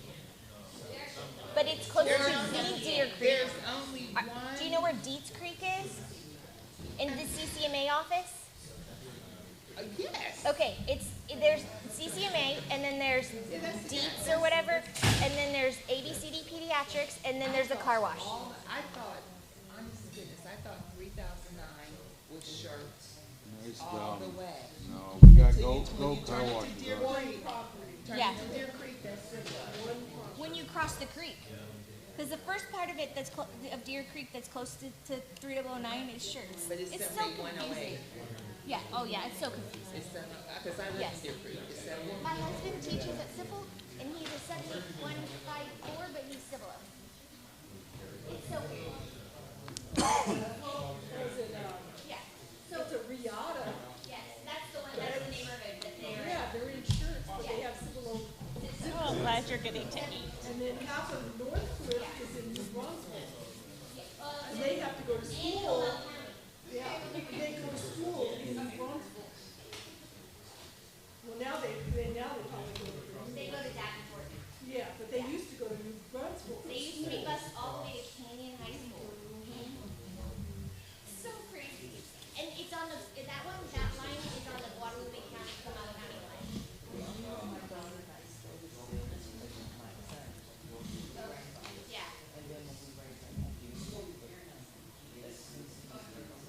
Yeah. Yeah.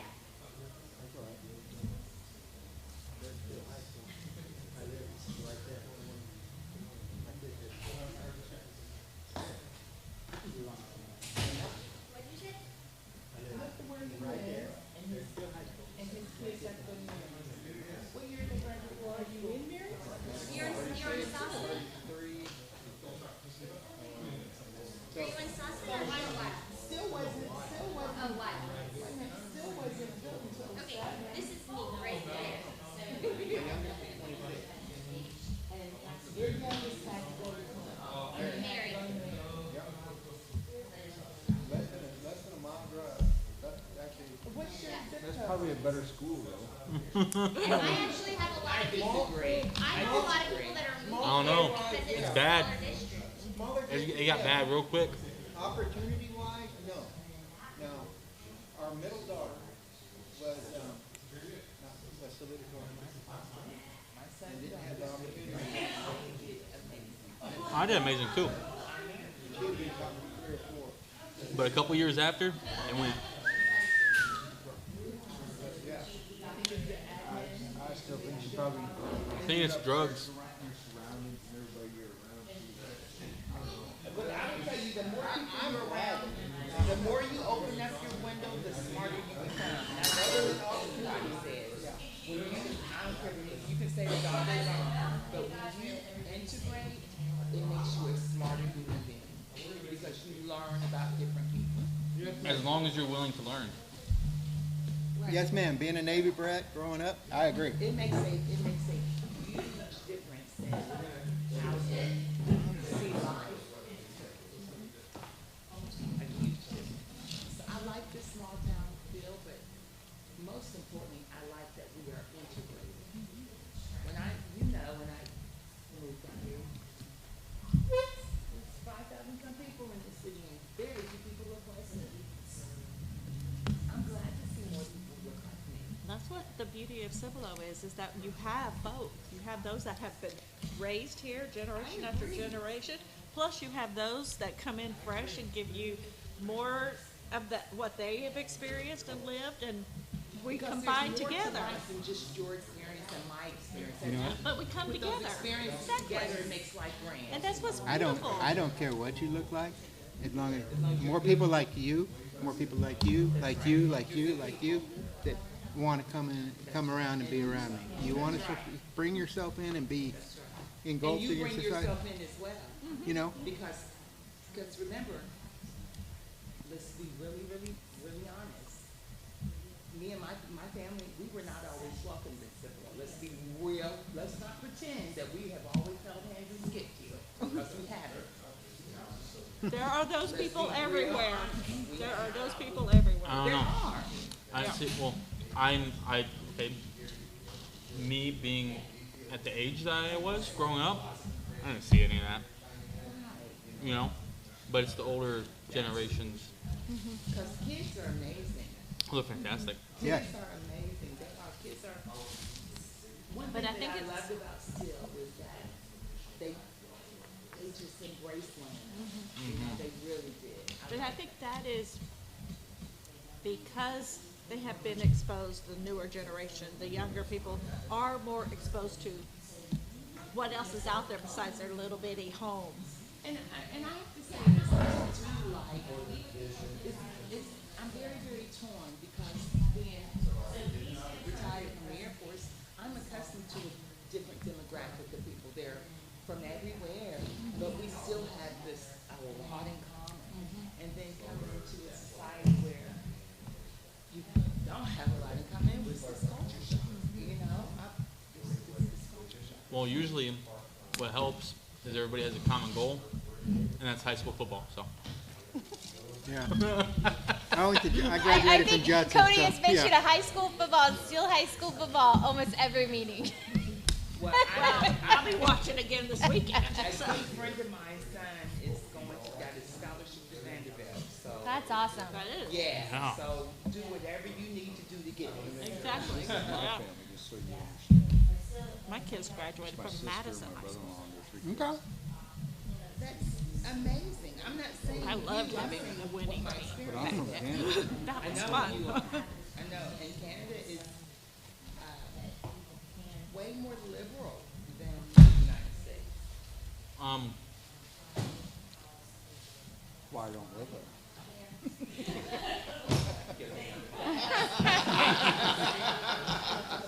What were you gonna say? I've met some Canadians, right? In Nashville one time. And we had in Nashville, we met them in Nashville and we ended up becoming good friends. But they were from like the country, like Letterkenny. Like, have you watched the TV show Letterkenny? That's funny. Oh my gosh, I love it. But those people could party. They're awesome. They really do.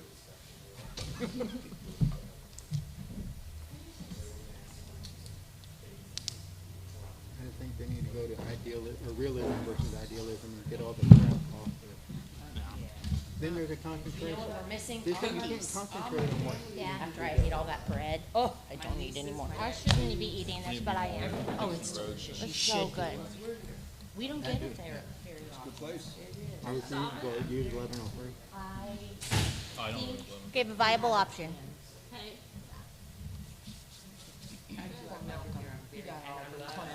I feel like I'm being talked about. Not in a bad way. Are we on break? I don't know what time it ends though. 15. Okay. We got 4 more minutes. You have any rum? You know my new drink? What is it? Jameson ginger ale. Is it good? Jameson ginger ale sounds delicious, and I am a huge fan of lime. Oh my gosh. It's very sweet. It sounds delicious. Right now I'm doing greyhounds. Do you know what a greyhound is? It's Maybe we should turn this off. It's off. No, it's not. Oh, it's not. That was on. Grapefruit juice. It's and Like sparkling, little dash of sparkling water. Like you can do your. I guess it's greyhound. I was drinking it. And then I take the little grapefruit slices and I put. What do you think? Grapefruit. A little bit of sparkling water and a slice of grapefruit. But I love grapefruit.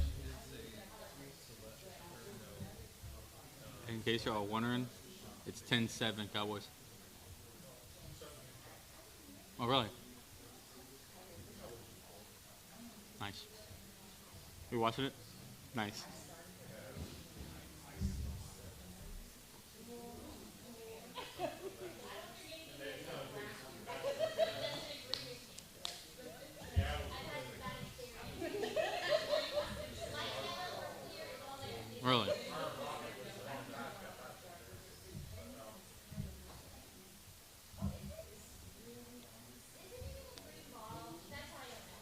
second quarter?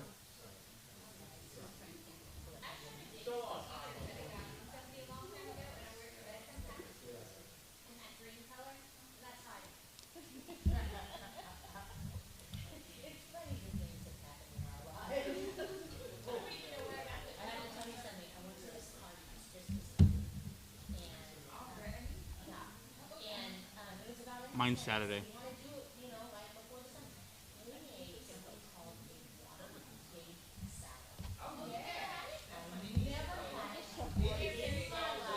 I'm having one actually at my Saturday night party. Someone's already signed up for that.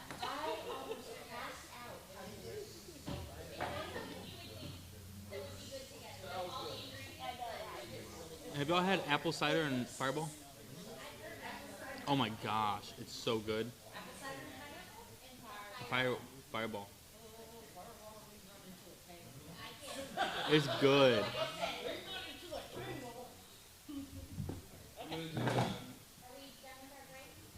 Yeah, we're gonna be done with it, sorry. Please turn your microphone on. That's good. I wanted to do a quick recap because we had a lot of good dialogue on the MTV, kind of what we heard. So make sure everyone's kind of clear on where we're thinking of heading after today. First things first, the alignment and discussion of crossing 78, that arose out of a request where the current line on the MTP didn't work. So we were looking at ways to preserve that. What we're hearing from this meeting, we talked with everybody, is crossing that area is no-go.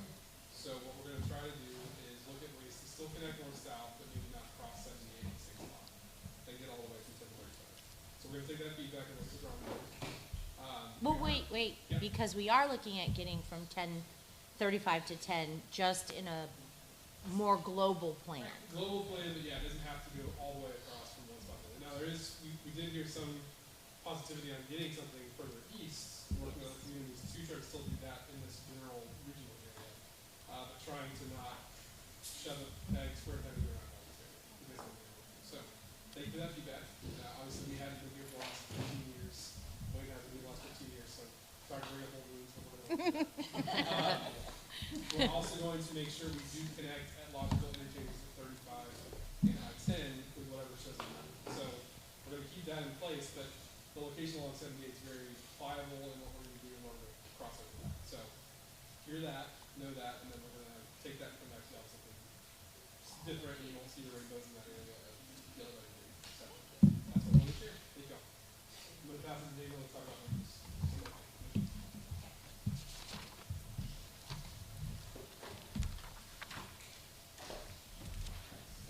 Thank you so much for your time on that activity. We really appreciate it. If you want us to go to page 24 in your workbook, we're going to really be looking at page 24 through page 26. Again, I understand some of us are seeing this for the first time. Just want to make sure that we have time to kind of digest this information. Also want to make reference to some of the material that's in your current comprehensive plan. If you just wanted to take a note, some of that information is right around page 31 when it starts talking about land use, but it also talks about population projections and things of that nature. So we're starting really to transition into land use, but we're trying to build up into that because there's a lot of factors that will kind of play into it. One, of course, is mobility. And how we make decisions that are tied to mobility decisions with land use. We're also looking at, if you remember, we're looking at floodplain. And when we're looking at floodplain, what are those implications when it comes to land use? What are the areas that are challenged? What are the areas that are hard to get to? Things of that nature. But we're going to take a second and look at the existing market demands for the area and out to 2050. So on the screen here is just a demographic snapshot of the community. We've done this a while ago. It's been out there. I just wanted to bring it back in front of you just to show how Cibolo compares to the San Antonio area, and just kind of what are some of the things that we can take away from that. A lot higher ownership of households, you'll see. So kind of the San Antonio region, 59%, but Cibolo has a 78%. So that speaks to ownership. Household size is a little bigger in Cibolo as well. 3.14 is your average household size, whereas San Antonio has 2.7. As far as the diversity index, it's pretty much the same. Now that diversity index is really measured based on the different types of diversity that you have within the community represented. So you're kind of the same, similar with San Antonio. And then your annual growth rate, really want to highlight that. The San Antonio area has a 1.3% annual growth rate since 2010, and Cibolo is 2.7. So that's quite a difference there as far as growth over the last 13, 14 years. Okay. When we looked at several factors that they'll come back to us when we're looking at the future land use, but I just wanted to highlight a couple things. The population in the study area has increased by nearly 70% since 2010. Forecasts consider a variety of local and national data sources. So some of these sources are typical, and you can kind of see them again in we did look at some of in order to compare, we looked at some historical data, we looked at Texas Water Development Board, we looked at a linear regression analysis model, a step-down model, and used some of that information that was very similar so that we can paint a comparison between the previous and this plan. And we found that if you see the trajectory that you see on the right-hand side, the estimated population of Cibolo is about 68,000 by 2050. Question. Comment. Or question, yes. What is the max build out? Like, what year does max build out of Cibolo happen? That's a Do good. you guys have that information? That's Is that coming? Sorry. Sorry. Yes. Did I jump ahead? Sorry. You did jump ahead. That is coming. So this is a very good topic to talk about, right? Because what we want to do is make projections out to a certain point within reason, right? Because at a certain point, that sort of projection really becomes just a projection, and we're not exactly sure, right? So I think it's safe to look out every 20 years with models like this. As an example, if you look at this chart, we looked back to 2010 and matched up some of the information, and we were spot on with. And again, it's kind of what we did independently, and then we looked at your past projections, and they were very much in line. So by 2035, which was the last plan, you would be about 50,000 people. We were right in line with that, so we felt very comfortable to project that out in a similar pattern. So that range, I'd say, ranges between 20,000 people. So you could be as low, probably in the 50s, to as high as maybe the 90s, somewhere in there. When you get out to 2050, but that's contingent upon, if you really want to get up high, that's really contingent upon some big picture, game-changing development that happens within the city, both from a residential standpoint and a commercial standpoint. So just from the models that we have, which are still pretty aggressive, we're around 68,000 by 2050. We feel very comfortable about that because there are different models we use to get to that number. Last bullet point, through 2050, the study area forecasted about 30,000 new residents, which is another 78% growth rate. Okay. Now, if we look at this snapshot, this is an economic prosperity snapshot, and this really looks at jobs, looks at businesses, education. So it's similar to that demographic snapshot that we had on the previous slide. Some things to notice as far as income spent on mortgage is actually lower in Cibolo, which means there's a little bit more disposable income. As far as the median household income, you see there's a pretty big difference between the San Antonio and Cibolo as well. We're up in 105,000 for the median household income, that's pretty high, versus 68,000. And then I think the rest of the numbers are pretty similar as far as those are concerned. Yes? Are these actually in our booklet? These are, let me see. Four? No, yeah, just these little charts. Right? These charts? Oh, they're not, okay. They're not. Can you send them out? Yes, we can get them to you. I mean, it's just- Sure. Yep. Okay, So that's a good idea. Just, yep, I can send you the slides. Yep, easy to do. All right, next slide. There's an estimated 3,500 jobs located in the study area. About 22% are in the education sector. So this has to look at employment forecasts. Again, if you look at from 2023 to 2050, employment forecasts are looking at 10,000 jobs by 2050. Employment in study area is forecasted to increase by 6,600 jobs through 2050. This would result, again, as 10,200 jobs by 2050. So again, look at the population. We're looking at around 68,000. With that, about 10,000 jobs. Yes? So how do you forecast that jobs? Because we have no real infrastructure plans to attract those businesses. So we're forecasting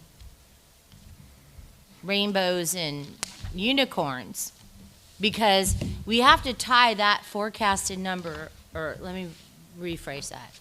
I would like to see the forecasted number tied to the amount of infrastructure investment we have that would actually attract the businesses that would hire those percentages, instead of just saying, oh, we're going to grow here, so we're naturally going to grow there, because we're not. We're a bedroom community unless we make a deliberate effort to grow the job market in Cibolo. And I'm not talking about building a hotel on FM 78. I'm talking about really getting market the I-10 corridor and possibly sections of the FM 78 corridor that would facilitate large-scale employers. So, but that kind of event only occurs after a good investment in the property. So I just would like to know how do we qualify that? Just because we're magically going to grow? Correct. And I'm not a market economist, which we have a market economist on staff who put these numbers together. So we can bring that back to her and she can provide you more detail on how we projected that out. But I think to your point, it does require us to provide X amount of infrastructure and to keep in pace with that population. In order for us to get to 68,000, there's a lot that needs to happen, including in that sector. Yes. I apologize for going back a little bit, but on this growth of to 2050 of 68,000, I'm not going to do the math right now, but what % growth is that each year? At what growth rate? Let me see. 2.7 is what they had. No, that's not the case. We have a percentage. I don't have it on me in front of me right now. The growth rate that it showed when they compared it to San Antonio was 2.7. Yes, but my question is, are we projecting the same growth rate over the from now till 2050? Because growth doesn't happen that Right. way. It's not a straight line. Correct. It's not a straight line. I'm doing the numbers. Correct. It goes from 12 to. 12% is high. No, I'm not saying 12%. Oh, I'm sorry. saying actual numbers. Oh, yeah. It's easier Okay. It's easier to Yeah. process actual numbers. Yes. Yeah. So from 22 and 10 to 34, that's 12,000. From 34, from 20 to 25, that's only 6,000. And then 7,000, then 6,000, then Right. 5,000, then 5,000, then 5,000. So- So they are doing a Right. good, in my opinion, they're doing a good job in showing the growth is going to slow. Yes. So the reason I'm asking is because I've been on plans in other places and for growth. And growth percentages in a lot of neighboring communities are cut in half after a couple of years because of the unexpected future, all kinds of things. And then those plans are adjusted as we get closer to those. So my question is based off of that. So if you can provide me that percentage, that would be great to know. Yes. But I know that New Braunfels area uses about 3%. Okay. And that's balked at by that area. And we all know that area has grown significantly faster than our area. They do have more land and things like that, but the reason I'm asking is I just want to compare to other areas and Sure. what they're using for growth percentages Sure. and to see if in the first couple years, you guys have a lower percentage or higher percentage, and then it drops down, it cuts in half, or whatever it might Right, be. right. Yes, and I can get that information for you. I have it in a spreadsheet, but yes, Understand. I'll get that, Yeah, I'll get that for you, no problem. Um, That's That's- yeah, ginormous growth rate. To put it into perspective, That's about 4, about 3 and a quarter. to put it into perspective, from 2000 to 2007, in the last 7 years, Cibolo had grown in explosive new residential growth. They had attracted, because it was next to San Antonio, Cibolo's population has grown nearly 288% since 1995. That was by 2007. 1995. Yeah, but 288%. That's like. But since 95, that I don't No, feel like only that's. I was from here in 95 to '95. There was 2007. nothing here. Yeah, I was here Okay, that so- in Sure, it go too, ahead. but. Yeah. I was I'm just- saying So- you can have spurts of growth. Yes, That are oh no, I like, totally agree. yeah, that are huge. Yes. Mr. Can, Reed. can I say something? So I worked for the fastest growing city in America. That's called Georgetown, Texas, Yes, sir. which is again #1. Yes. When I started in Georgetown, however, it wasn't at that stage because it didn't have the infrastructure or the organization that could support it. But in those almost 6 years that I was with them, we built the capacity in the organization. We had intentional infrastructure, and our growth rate was more than 7%. So one thing that I know our consultants do is control our growth rate within the model of the region's growth. So everyone would like to say, no, let me put it this way. Let's say every community wanted to grow the most. And so every community said, we're going to grow 100,000. But our state demographer said, the total growth in your region is only going to be 200,000. Can't have 7 cities gaining 100,000 each. So I'm sure what Daniel and the team has done is consider that state demographer projection and has only applied to us what would be a fair portion. We grew from less than 16,000 to over 32,000 from 2010 to 2020. What I can tell you is that as we become a more sophisticated organization, and this is from my direct experience in 2 cities, when you build the sophistication and the capacity, your growth rate will increase when you're in an economically thriving and attractive area. And no one in this room could argue that this part of Texas is not economically attractive. Completely agree. Okay, I just Thank wanted you, to put Mr. that Reed. up. I would just like to compare. Sure. Absolutely. We can give you those Thank you. comparables. Yes, for sure. Let's use this thing. All right. So next slide, study area residential demand. So again, this is just kind of a summary. As far as the population forecast, it's an additional 29,000 people. Household forecast would be 9,800, and housing units, which include vacancy rates. So there's a slight amount for vacancy would be 10,370 housing units. And that, again, that would be from 2023 to 2050. Okay. So the next slide, retail demand. Retail demand forecasts estimate space needs based on future levels of consumer spending. Based on defined retail categories, the expenditure potential of local households could increase from 427 million to nearly 1 billion through 2050. The study area could have an increase of 534 million in spending potential for the planning horizon. And this is, most of this information is in these pages here. Based on the average sales per square foot figures, the increase in spending potential equates to about 2 million in space. And you kind of see the different categories there and the associated spending potential per those categories.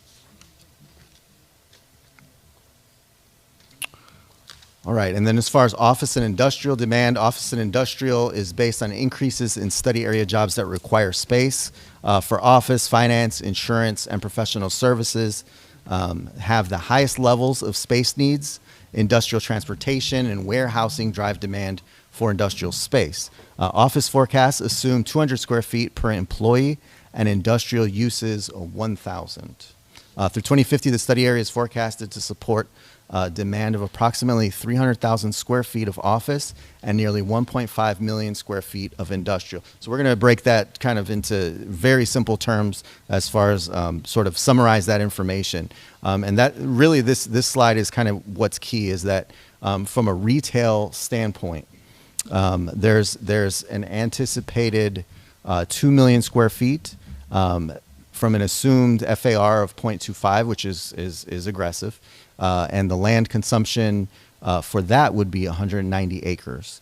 As far as office is concerned, that would be 290,000 square feet with an assumed FAR of 0.3.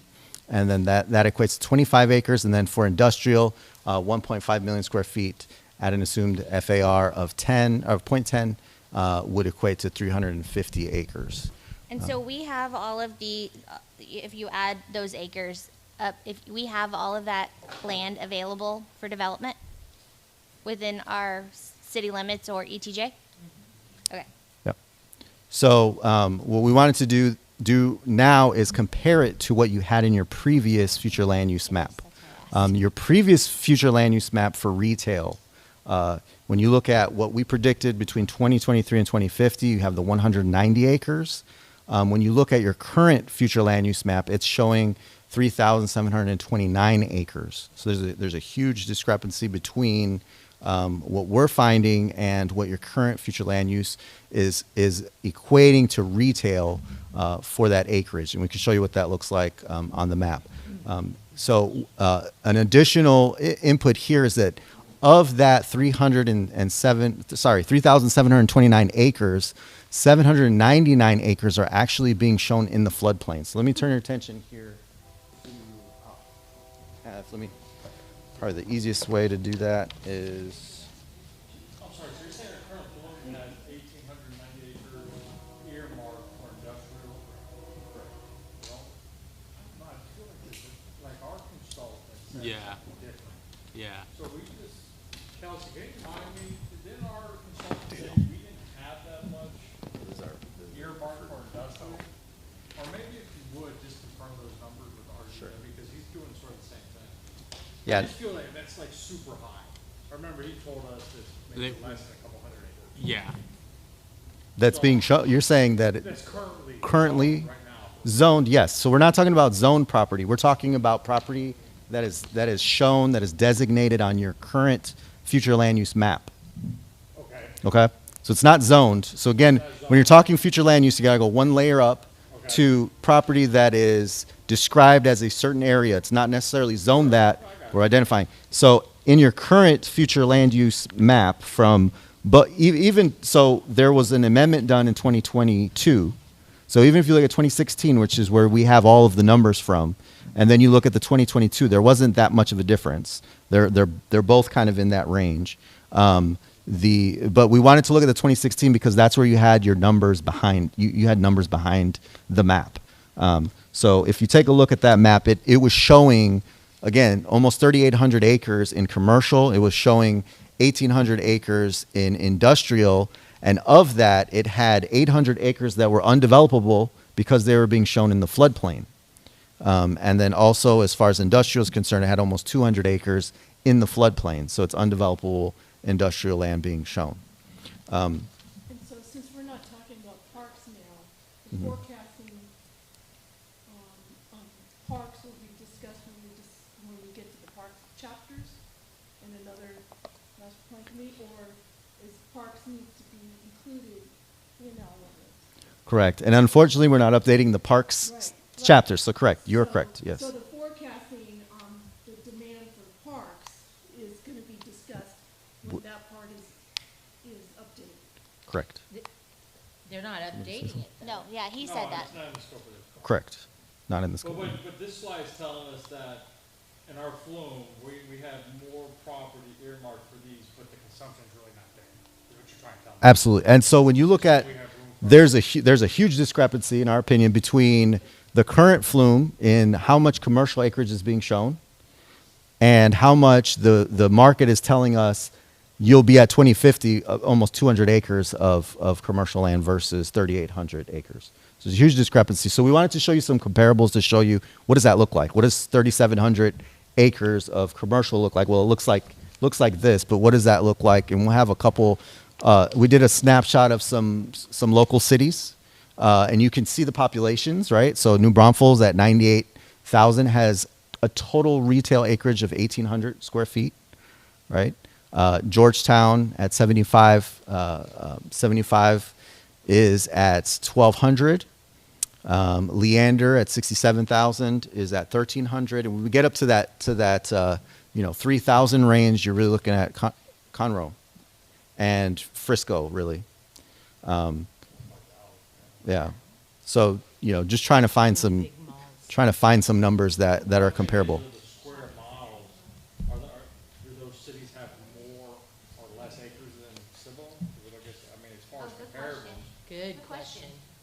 Because you're just comparing population. Right. You can look at the acres per capita. Georgetown's 60 square miles. Whereas Cibolo 60. is less than that. 20, right? So yeah, so we have a lot more than what. Okay. Yeah. I was just curious. When Right. we picked those, Well, the land available. Correct. We're correct. a big So it's back to it's back to that question of what is this map saying? Is this your build out map, or is this your 2050 map, right? Or is this at this time this was 2030, right? Does this project where we're going to be in 2030? Do we think we'll have another 3,800 acres of commercial by 2030? That's pretty soon, And so that's kind of part of this cake that we're making. All these layers of cake that we're making is that. So let's look at a couple things when you're looking at acreage, because sometimes visual aids help in this. My clicker's not working. There we go. Okay, so your Walmart's about 18 plus acres. HEB is about 22 acres. So just for some comparables, think about these big box commercial properties, right? They're really only 20 something acres. And then, again, my computer's freezing up here. Sorry. There we go. Here's some additional numbers on other things that we've pulled. So Walmart's got about 187,000 square feet. HEB, 160,000 square feet. Buffalo Heights is 11 acres. Commercial buildings of 70,000 square feet. Cibolo Crossing. This is just to give you kind of an idea of, what are those sizes? What are the scales when you're talking about how much acreage these things actually consume? You look at something that's familiar to us, the Forum at 1604 and 35. That's about 160 plus or minus acres. We can talk all the different uses that are there, not different uses, but the different types of businesses that are there. The big boxes, you can see lots of parking. But that's about 160 plus acres. The Rim, just I-10 and 64, just north of that, 280 acres. So when you're looking at that amount of size, that's kind of where now we wanted to sort of look at the future land use map to show you kind of what that looks like. The Rim?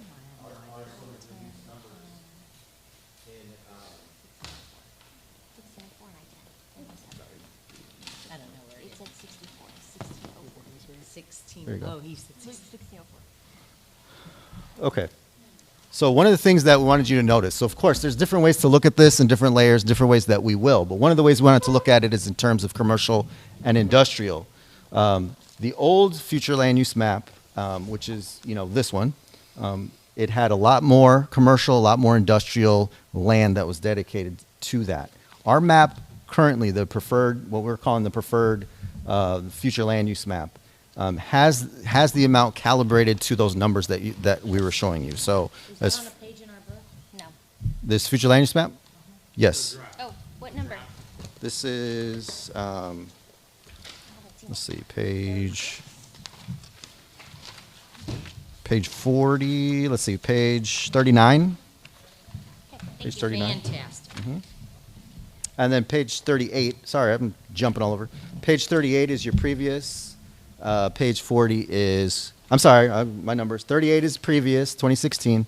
39 is the one that you're looking at here. So you can kind of see the difference between where those differences lie. Again, if you notice, one of the things is that in the old map, you're seeing land uses underneath the floodplain, and those numbers are kind of baked into undevelopable land.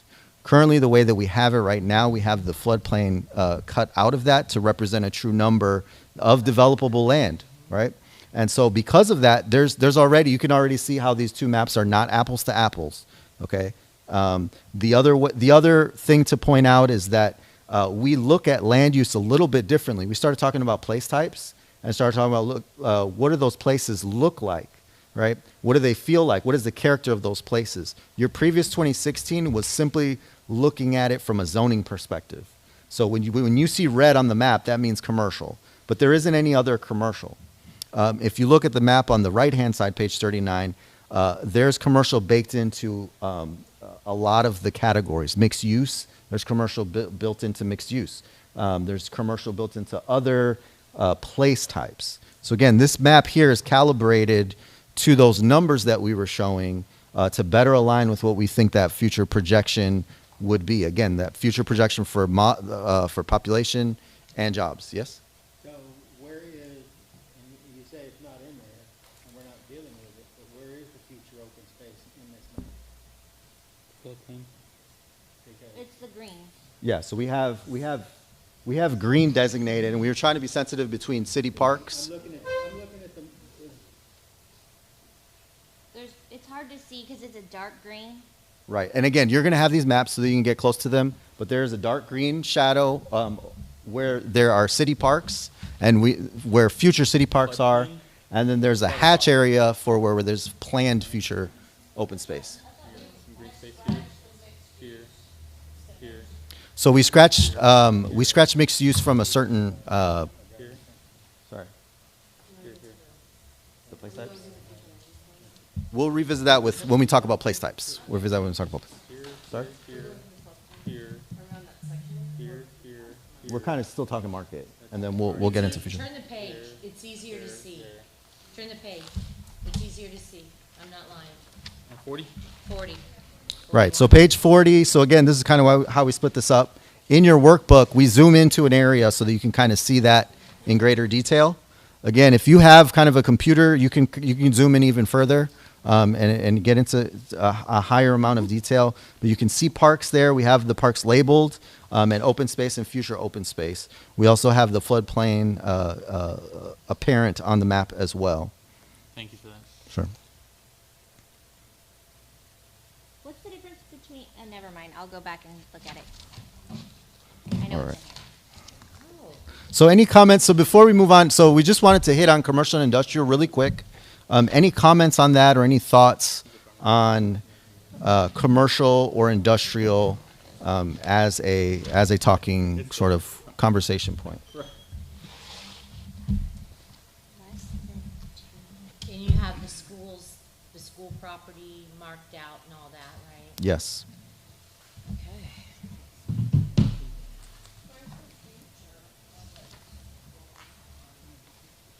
It's like a green marquee thing. It's like a hatch pattern. Yeah. It's, No, it's not marquee. It's yeah. it's a bluey. It's a Yeah, bluey. it says future public institution. It's. There's one on Hakerville. I don't see that one on Hakerville. It's just south of Right there. the creek. That's the future. Open space. No, it's not. It's future public institutional. Public institutional. Oh, because it's hashy? Let me walk over. If it's hashy, it's future. There's only that, and then I only see like 2 of them. there's one more up on Green Valley Road too. Okay, but that's not, we're not looking at higher education, we're just looking at what's. Whatever a CUCISD is going to build. Yeah. They own that land. They already own it. We're gonna go back to the guiding principles, about enhancing 3 of them, we added, in 3 of them, you look at the. I know green space. I know. Green space, yeah. I hear you. I hear what you're putting down there, Natural Mark. features and wildlife, and, Correct. We would yes. We would love to update the parks chapter. Within that, that's usually where you have I'm not open. a I'm talking about updating this. Future open open space, where is it at? Sure, but it kind of necessitates a study to be done as far as, you know, where the current ones are, If you and then look where at your weak points are, and how to locate So those. we have a linear trail, and I Yeah, don't it's think right the here. linear, is Mm-hmm. it on there? Yeah, it's right here. Okay, so. But if you look at the existing, the 2016 comp plan, and then you look at the draft one, there's a lot more green on here for open space parks, or it says open space floodplain, but I mean, really, they're gonna put a park along the floodplain if they can. Hell yeah. I personally kind of concur with what Shoop's saying. He's kind of saying like, oh, we have it in 3 of the 7 priorities, and you can barely pick it out on the map. Just saying. I get you, Shoop. Sure. We'll show the parkland map at another meeting. Sure, and we can show the parkland map at another meeting. We come back and address that. One of the things that I will say is that, you know, as a guiding principle, it's, again, very important. So how we approach that, these are questions that are coming up, things that we need to get addressed. I think that's really important. Again, these are one of our first opportunities to really dig into the plan and talk about it and say, hey, we really need this to be shown. We really need a method. It's just keep in mind, it's really difficult when you're doing this type of study to say, okay, this property is dedicated for this. We're saying that this, let me just pretend someone lives here. I'm saying you need to take all of your land and dedicate it over to a park or whatever the case may be, right? So we have to be sensitive to how we're doing that. And I think, again, there's some studies that can be done to say, hey, generally in this area, we really need a park. Here's how you can get there from that, from not having a park to having a park. And so we can, again, we can do that. We can come back and discuss it a little bit more as well. And I also believe some of the place types that we use can also encourage development with the conservation districts. Absolutely. With conservation districts, we can also, some communities also push a certain minimum standard for open space. If you're going to develop for this place type, what is your minimum standard for open space? And then again, it kind of goes back to something else we talked about in a different category, but it really goes to enforcement. How do you enforce these plans as they're getting built? We need to make sure that they're getting enforced and getting built, getting implemented, right? Yes. The estate residential, the light yellow, Yes. and then the next one, the community residential. Mm-hmm. So on the estate, it says lot sizes range from 1 to 5 acres. Yes. And then on the community residential, it says lot sizes range less than 2 acres. Yeah. So less than 2 acres fits into 125. So what is I know we discussed this at like 2 meetings ago. Can somebody please remind It was me? the agriculture thing. Agricultural? Yeah. You You could, sorry, go ahead. you Go can ahead. put 12 goats on 2.3 acres. Is that what y'all discussed at your table? Is that how you Mm-hmm. defined it? Yeah. But it wasn't discussed at our table. Well, at the last meeting, It was at the last one. it was at the last. Oh, was that, I missed that one. Okay. So, Right. So at the last meeting, just kind of high level, Yeah. at the last meeting, what we talked about is that there's some overlap between these first 3 categories, yeah. from rural agricultural, estate residential, and community residential. There's a little bit of overlap because of the different types of uses. Again, for agriculture, there may be a different use than conservation zones as well. So there's a little bit of wiggle room created for that. Okay. So that's why there's that overlap in acreage.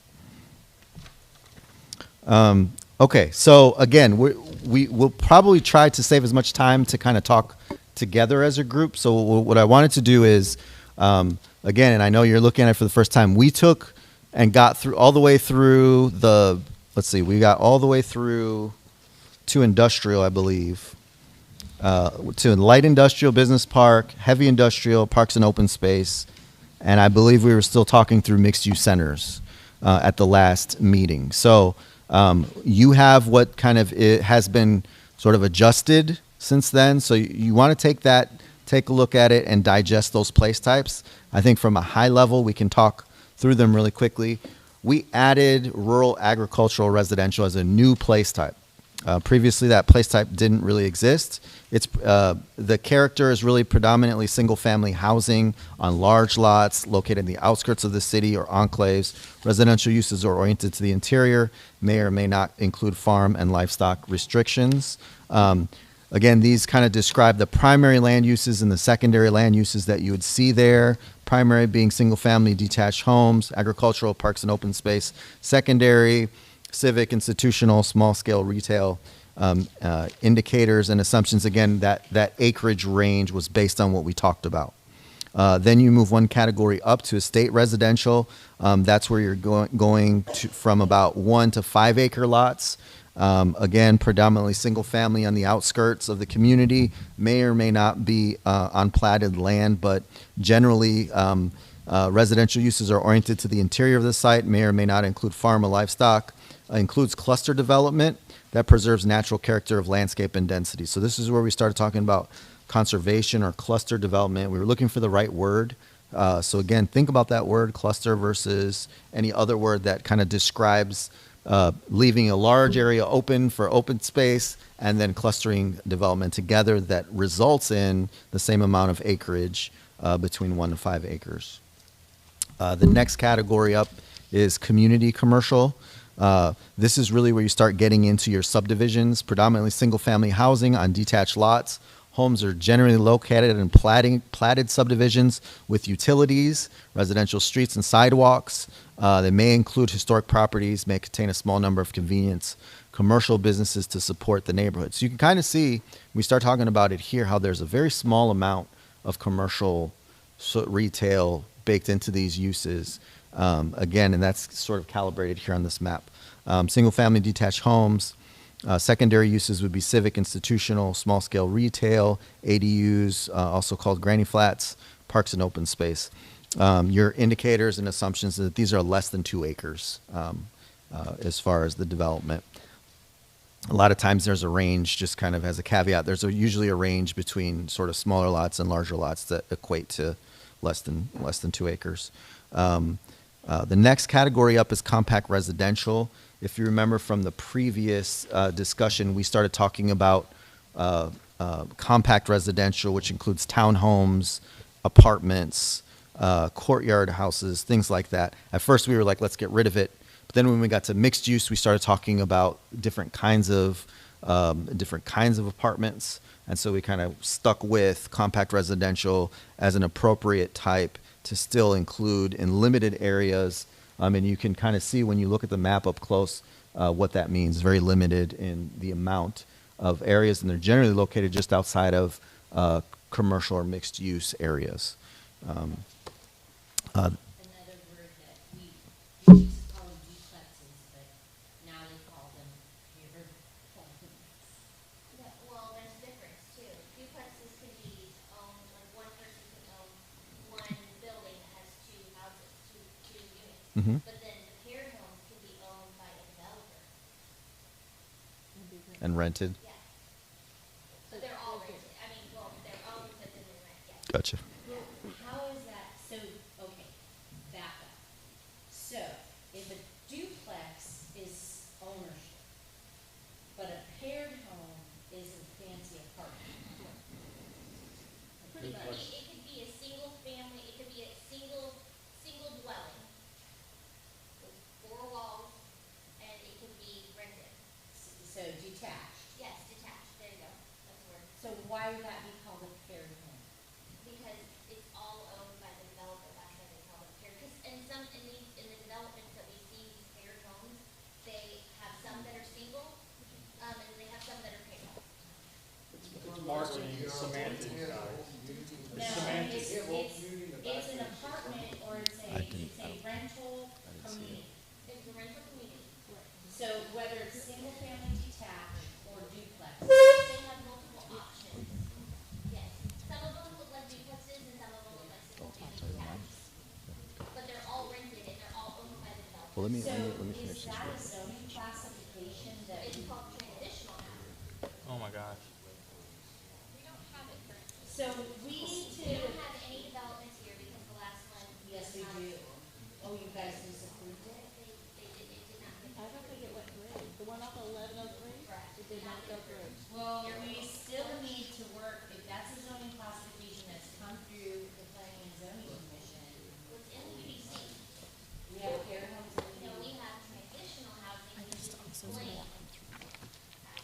That's what I was about to say. I would go start at 27.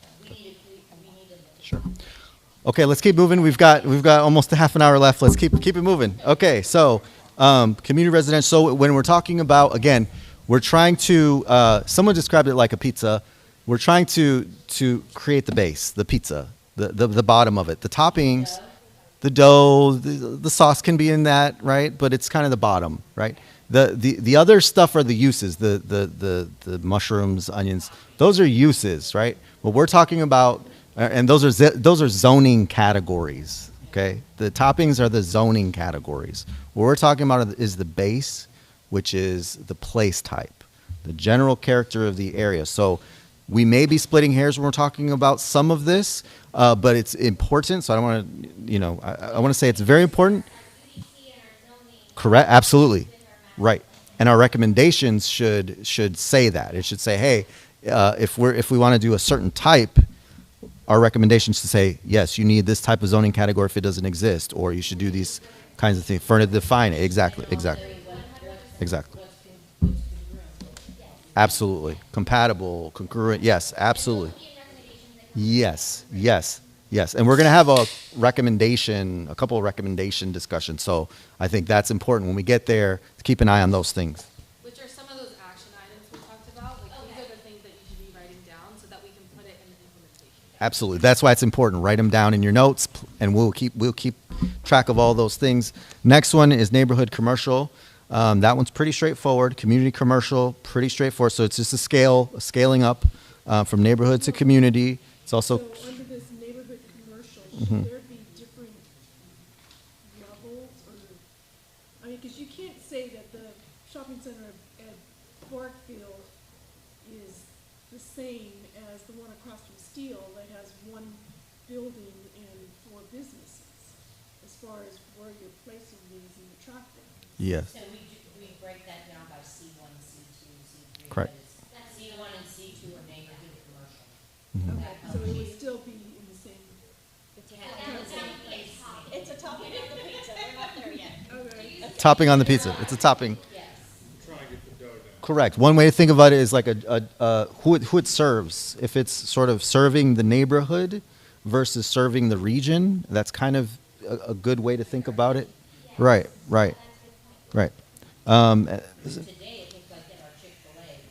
Yes. So a lot of people say Chick-fil-A is a regional deal. Some things are regional. Yeah, I would agree. Chick-fil-A is regional. Mixed-use centers. So mixed-use centers, one thing that we wanted to continue to ask the question when you're looking at primary land uses, condominiums, we have that in there. I think we removed the word apartments. We were talking about ground floor retail or office, and then the second, third, fourth story being condo apartments. Yeah. So, that's what we're looking for in that description. Old Town, trying to sort of say the right thing there when we're talking about a residential area that allows a Old Town setting, traditional Old Town Main Street setting. And so that's kind of what that's characterized as. I know there's a lot of thoughts behind that. So please put some thought into that and give me, pages and pages of thought on that if you want to. Light industrial business park. That one should be self-explanatory. It's light industrial, so it's not heavy. It's not creating a lot of chemicals and noise. And we're sort of tying that also to business park from a building footprint standpoint and a use standpoint. And then there's heavy industrial and warehousing. Finally, there's your parks and open space layer, which again is shown on here in 2 ways. One is a solid green, and 2 as a hatched green. And then page 35. So let's talk really quickly about Old Town. No, we suggested a difference. There were lots of suggestions. There was a suggestion about downtown. There was a suggestion about putting downtown where the Walmart is. There was a lot of different. Because you brought us a description of downtown being Right, a which was commercial area. absolutely, which was like a higher density, more active place. We went back and hey, that's really what our mixed use is saying anyway. So that's kind of where we ended with that, and it's similar to other areas that have that type of feel. but we really just wanted to define Old Town with the Old Town boundary, and kind of keep that kind of contained as far as how we're defining it. Well, because it's different. I mean, it's different than, you know, the other areas, obviously. That's one of the reasons why it's a historical town.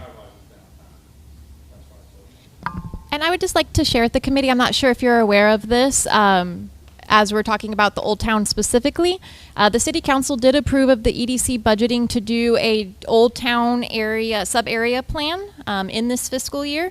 And so the intent is after this comprehensive master plan portion is done, that then we will transition.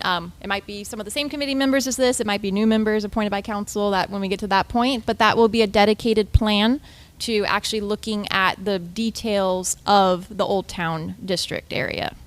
So just keep that in mind. If it's not all figured out, we're staying very high level with the place type right now, but the intent is to do an actual dedicated study for the boundaries of the Old Town.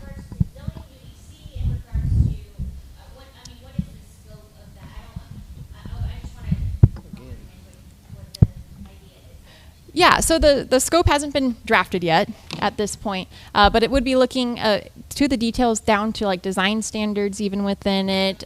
We would be looking at use within there. If you're familiar at all with what's happening on the I-10 corridor study, looking big picture, but then also getting down into those micro details, that's when that study would address that. Yeah.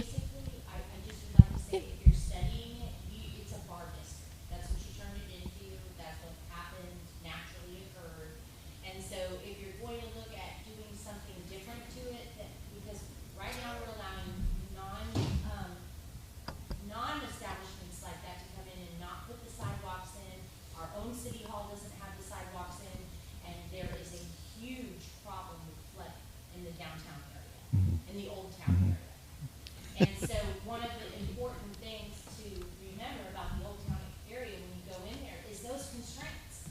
So please, when you go to talk about how you're going to develop and put all these design ideas together, there's going to need to be parking. Right. And God only knows where you're going to put that water. Right. You're just going to flood our police department. Just seriously. So one of the reasons that, or one of the things that you asked is why also, why are we defining it independently? We're also defining independently so that we can start collecting that type of input for that study as well. So give us that information, it floods, whatever. Because it's documentation in your comp plan, it also is an action item for your coming out of your comp plan. So we want to make sure that we address the flooding, make sure that we address other issues that the deeper you dig, obviously the more layered the issues are in the Old Town area. And so that's why we're kind of pulling it apart so that you can really hit it hard on the comp plan, but then also in the study. What do you mean addressing the flooding? Because what do you mean by, yeah. Drainage can't go nowhere. Right.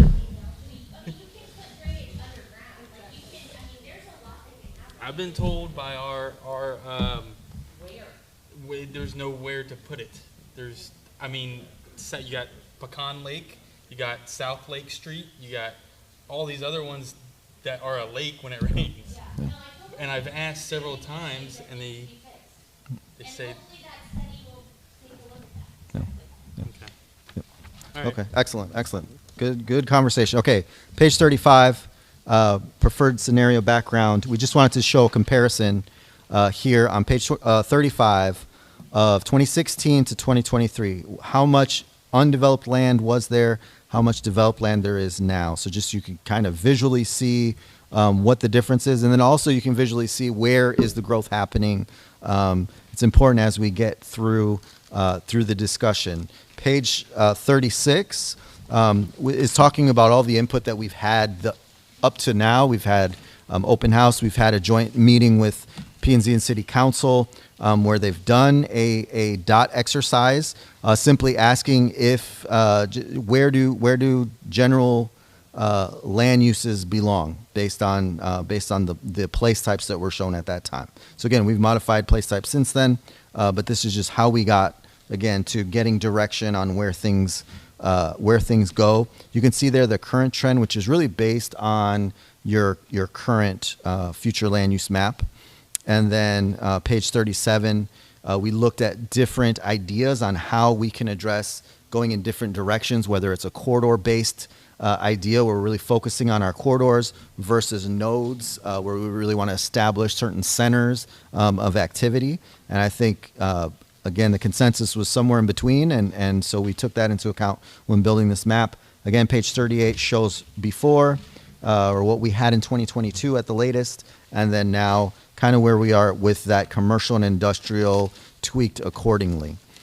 So the exercises in your workbook and what we'll do for the rest of the time here today, and I really want you to take some time, take these home, look at them in detail, because we do have parcel by parcel, we have property lines being shown, is take a fine-tooth comb to these and look at them, and if there's any comments that you have, please give us comments on that. Again, we'll come back at the next meeting to talk about these in specifics. We want to spend the rest of the day, just like we did with the other two exercises, and just try to stay hot button, things that stand out to you, things that jump out the page. Let's take note of that. And then again, you'll have time to take notes, and we'll come back at a later time and build consensus together and have a bigger discussion.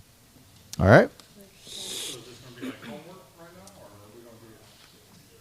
We're going to do what we did in the previous exercises. For the next 20 minutes, we'll get around the table and talk through the future land use map. Really quickly, we kind of skipped over it on page 27. As you're looking at these maps, there's a matrix that shows you all the place types that will be on here, other than the ones that were added since the last meeting. So rural residential will not be on this map because that place type got added. So just a heads up on that. So this will show you what primary and secondary uses are, just as a quick look as you're going through this exercise. And then also, I know earlier we were talking about apartments and duplexes. Something that we put in this matrix is missing middle housing. So if you scan this QR code, it can take you to what missing middle housing is and the different types of missing middle housing. The idea is a lot of times in communities, you either have single family detached, so your typical homes and residential houses, or multiplexes, which in this context of Old Town or your mixed use might not be appropriate for story and scale and density. So missing middle housing talks about what other uses could be allowed or what other uses are more appropriate for your community that we could start thinking about. We're not necessarily proposing these, it's just to get you to think about what are different types of housing, what do they look like, courtyard housing, live work housing, ADUs or granny flats, and what you guys maybe think of that. Granny flats or ADUs, accessory dwelling units. Thank you, I appreciate it. Yeah. Acronyms, thank you for calling me out on that one. Accessory dwelling units is, so if you do have a single family dwelling, you can build basically like a dwelling unit in the back, so it helps with like multi-generational house, like they call it like a maid mother-in-law suite. Yeah, there's a lot of acronyms for it, but it's just so when we're doing this and we're building these place types, those are things that we can start adding in. Yeah, and one of the things that we have to consider in allowing ADUs and higher density on the lots is that we have really bad place order. And so a lot of the issues that were brought out in the SD report created us moving houses further apart. Not because we wanted bigger lots, but because we actually needed to traverse between the houses the water that came off the roof. And so 7 feet is what they had determined would be sufficient for them to be able to move that water and still have a usable sidewalk. So just as we look at getting a lot of scopes and sizes and things like that for zoning, just remember that not the part of the constraint is the ability for the water to go down in one way. Mm-hmm.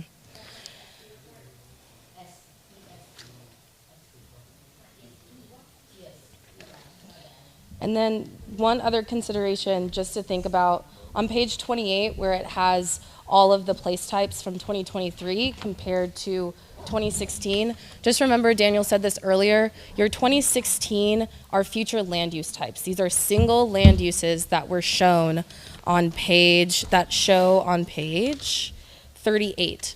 This is different than our place types that have multiple uses within them. So just remember that as you're comparing, it's not exactly apples to apples. And if you have any questions, please just let us know.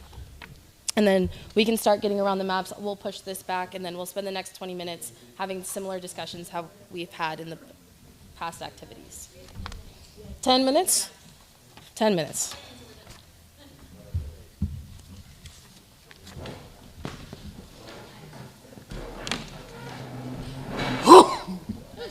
Thank you. Thank you. Snuck up out of the blue on me. Snuck up out of the blue.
gotta be the same.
Okay, we need to discuss something. So get back to our seats, please. We'll wrap up here, and we've just got some housekeeping. Okay, now everyone can hear me? We have some very important business to conduct about. If you could get your phones out and your calendars. Thank you.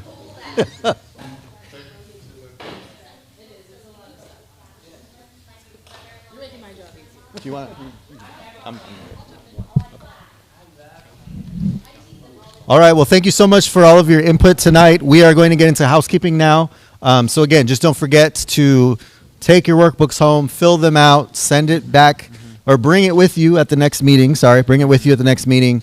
We will also send you some maps. We'll send you the slides from today so that you have that as a reference point. If you see anything where you have any questions, please feel free to reach out to us. Again, please communicate over the next couple weeks as much as you can. And I'm going to turn it over to Kelsey because I know we're limited on time. But thank you so much. Perfect. Thank you so much. So just wanted to run through some options with you all. So as you can tell, we have a lot of information we're trying to throw at you. We're getting a lot of good discussion. We certainly don't want to cut that discussion short. And so what we would like to propose, if you'd be agreeable, is to pull out some sections that we're talking about and having a separate meeting where staff would work with you, have real deep dive into some discussion items. Particularly what we would like to do is to have another meeting that would be dedicated towards the vision statement and the guiding principles, because I don't think we're quite at a consensus on that now, and it sounded like there were some discussions that still wanted to be had on that. And so what we would like to do is find some times that maybe in December, if at all possible, we could have another meeting that staff would be here to help facilitate and get your input and really nail down that vision and guiding principles.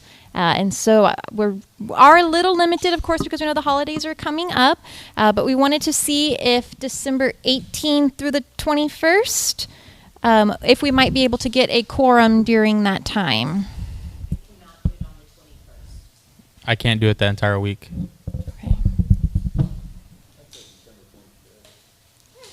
Not doing anything else, right? So one thing that we're going to run into if you have young kids is holiday programs. So I can't do the 18th, but I can do the 19th and I can do the 20th. Okay. 19th and 20th seem to be the overall winner.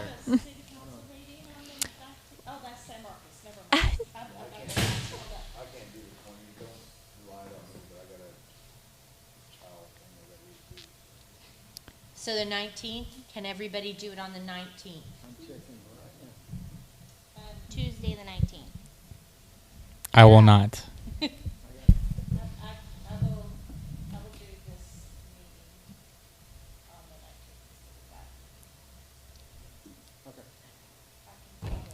Okay, This perfect. isn't our whole committee, right?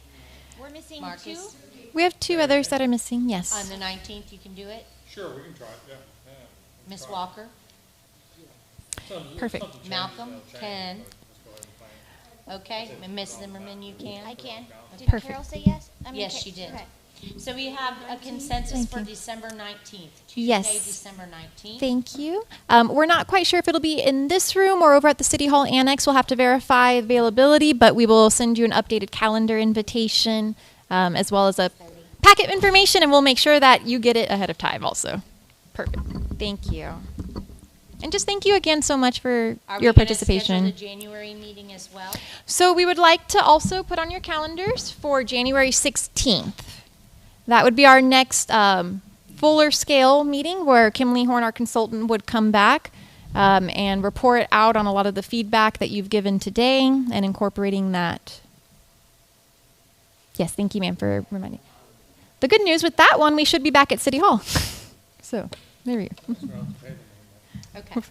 Thank you. Is that all you needed? Yes, ma'am. Okay. Any other discussion anybody has? Okay. Do we have a motion to adjourn? I second. All in favor? Aye.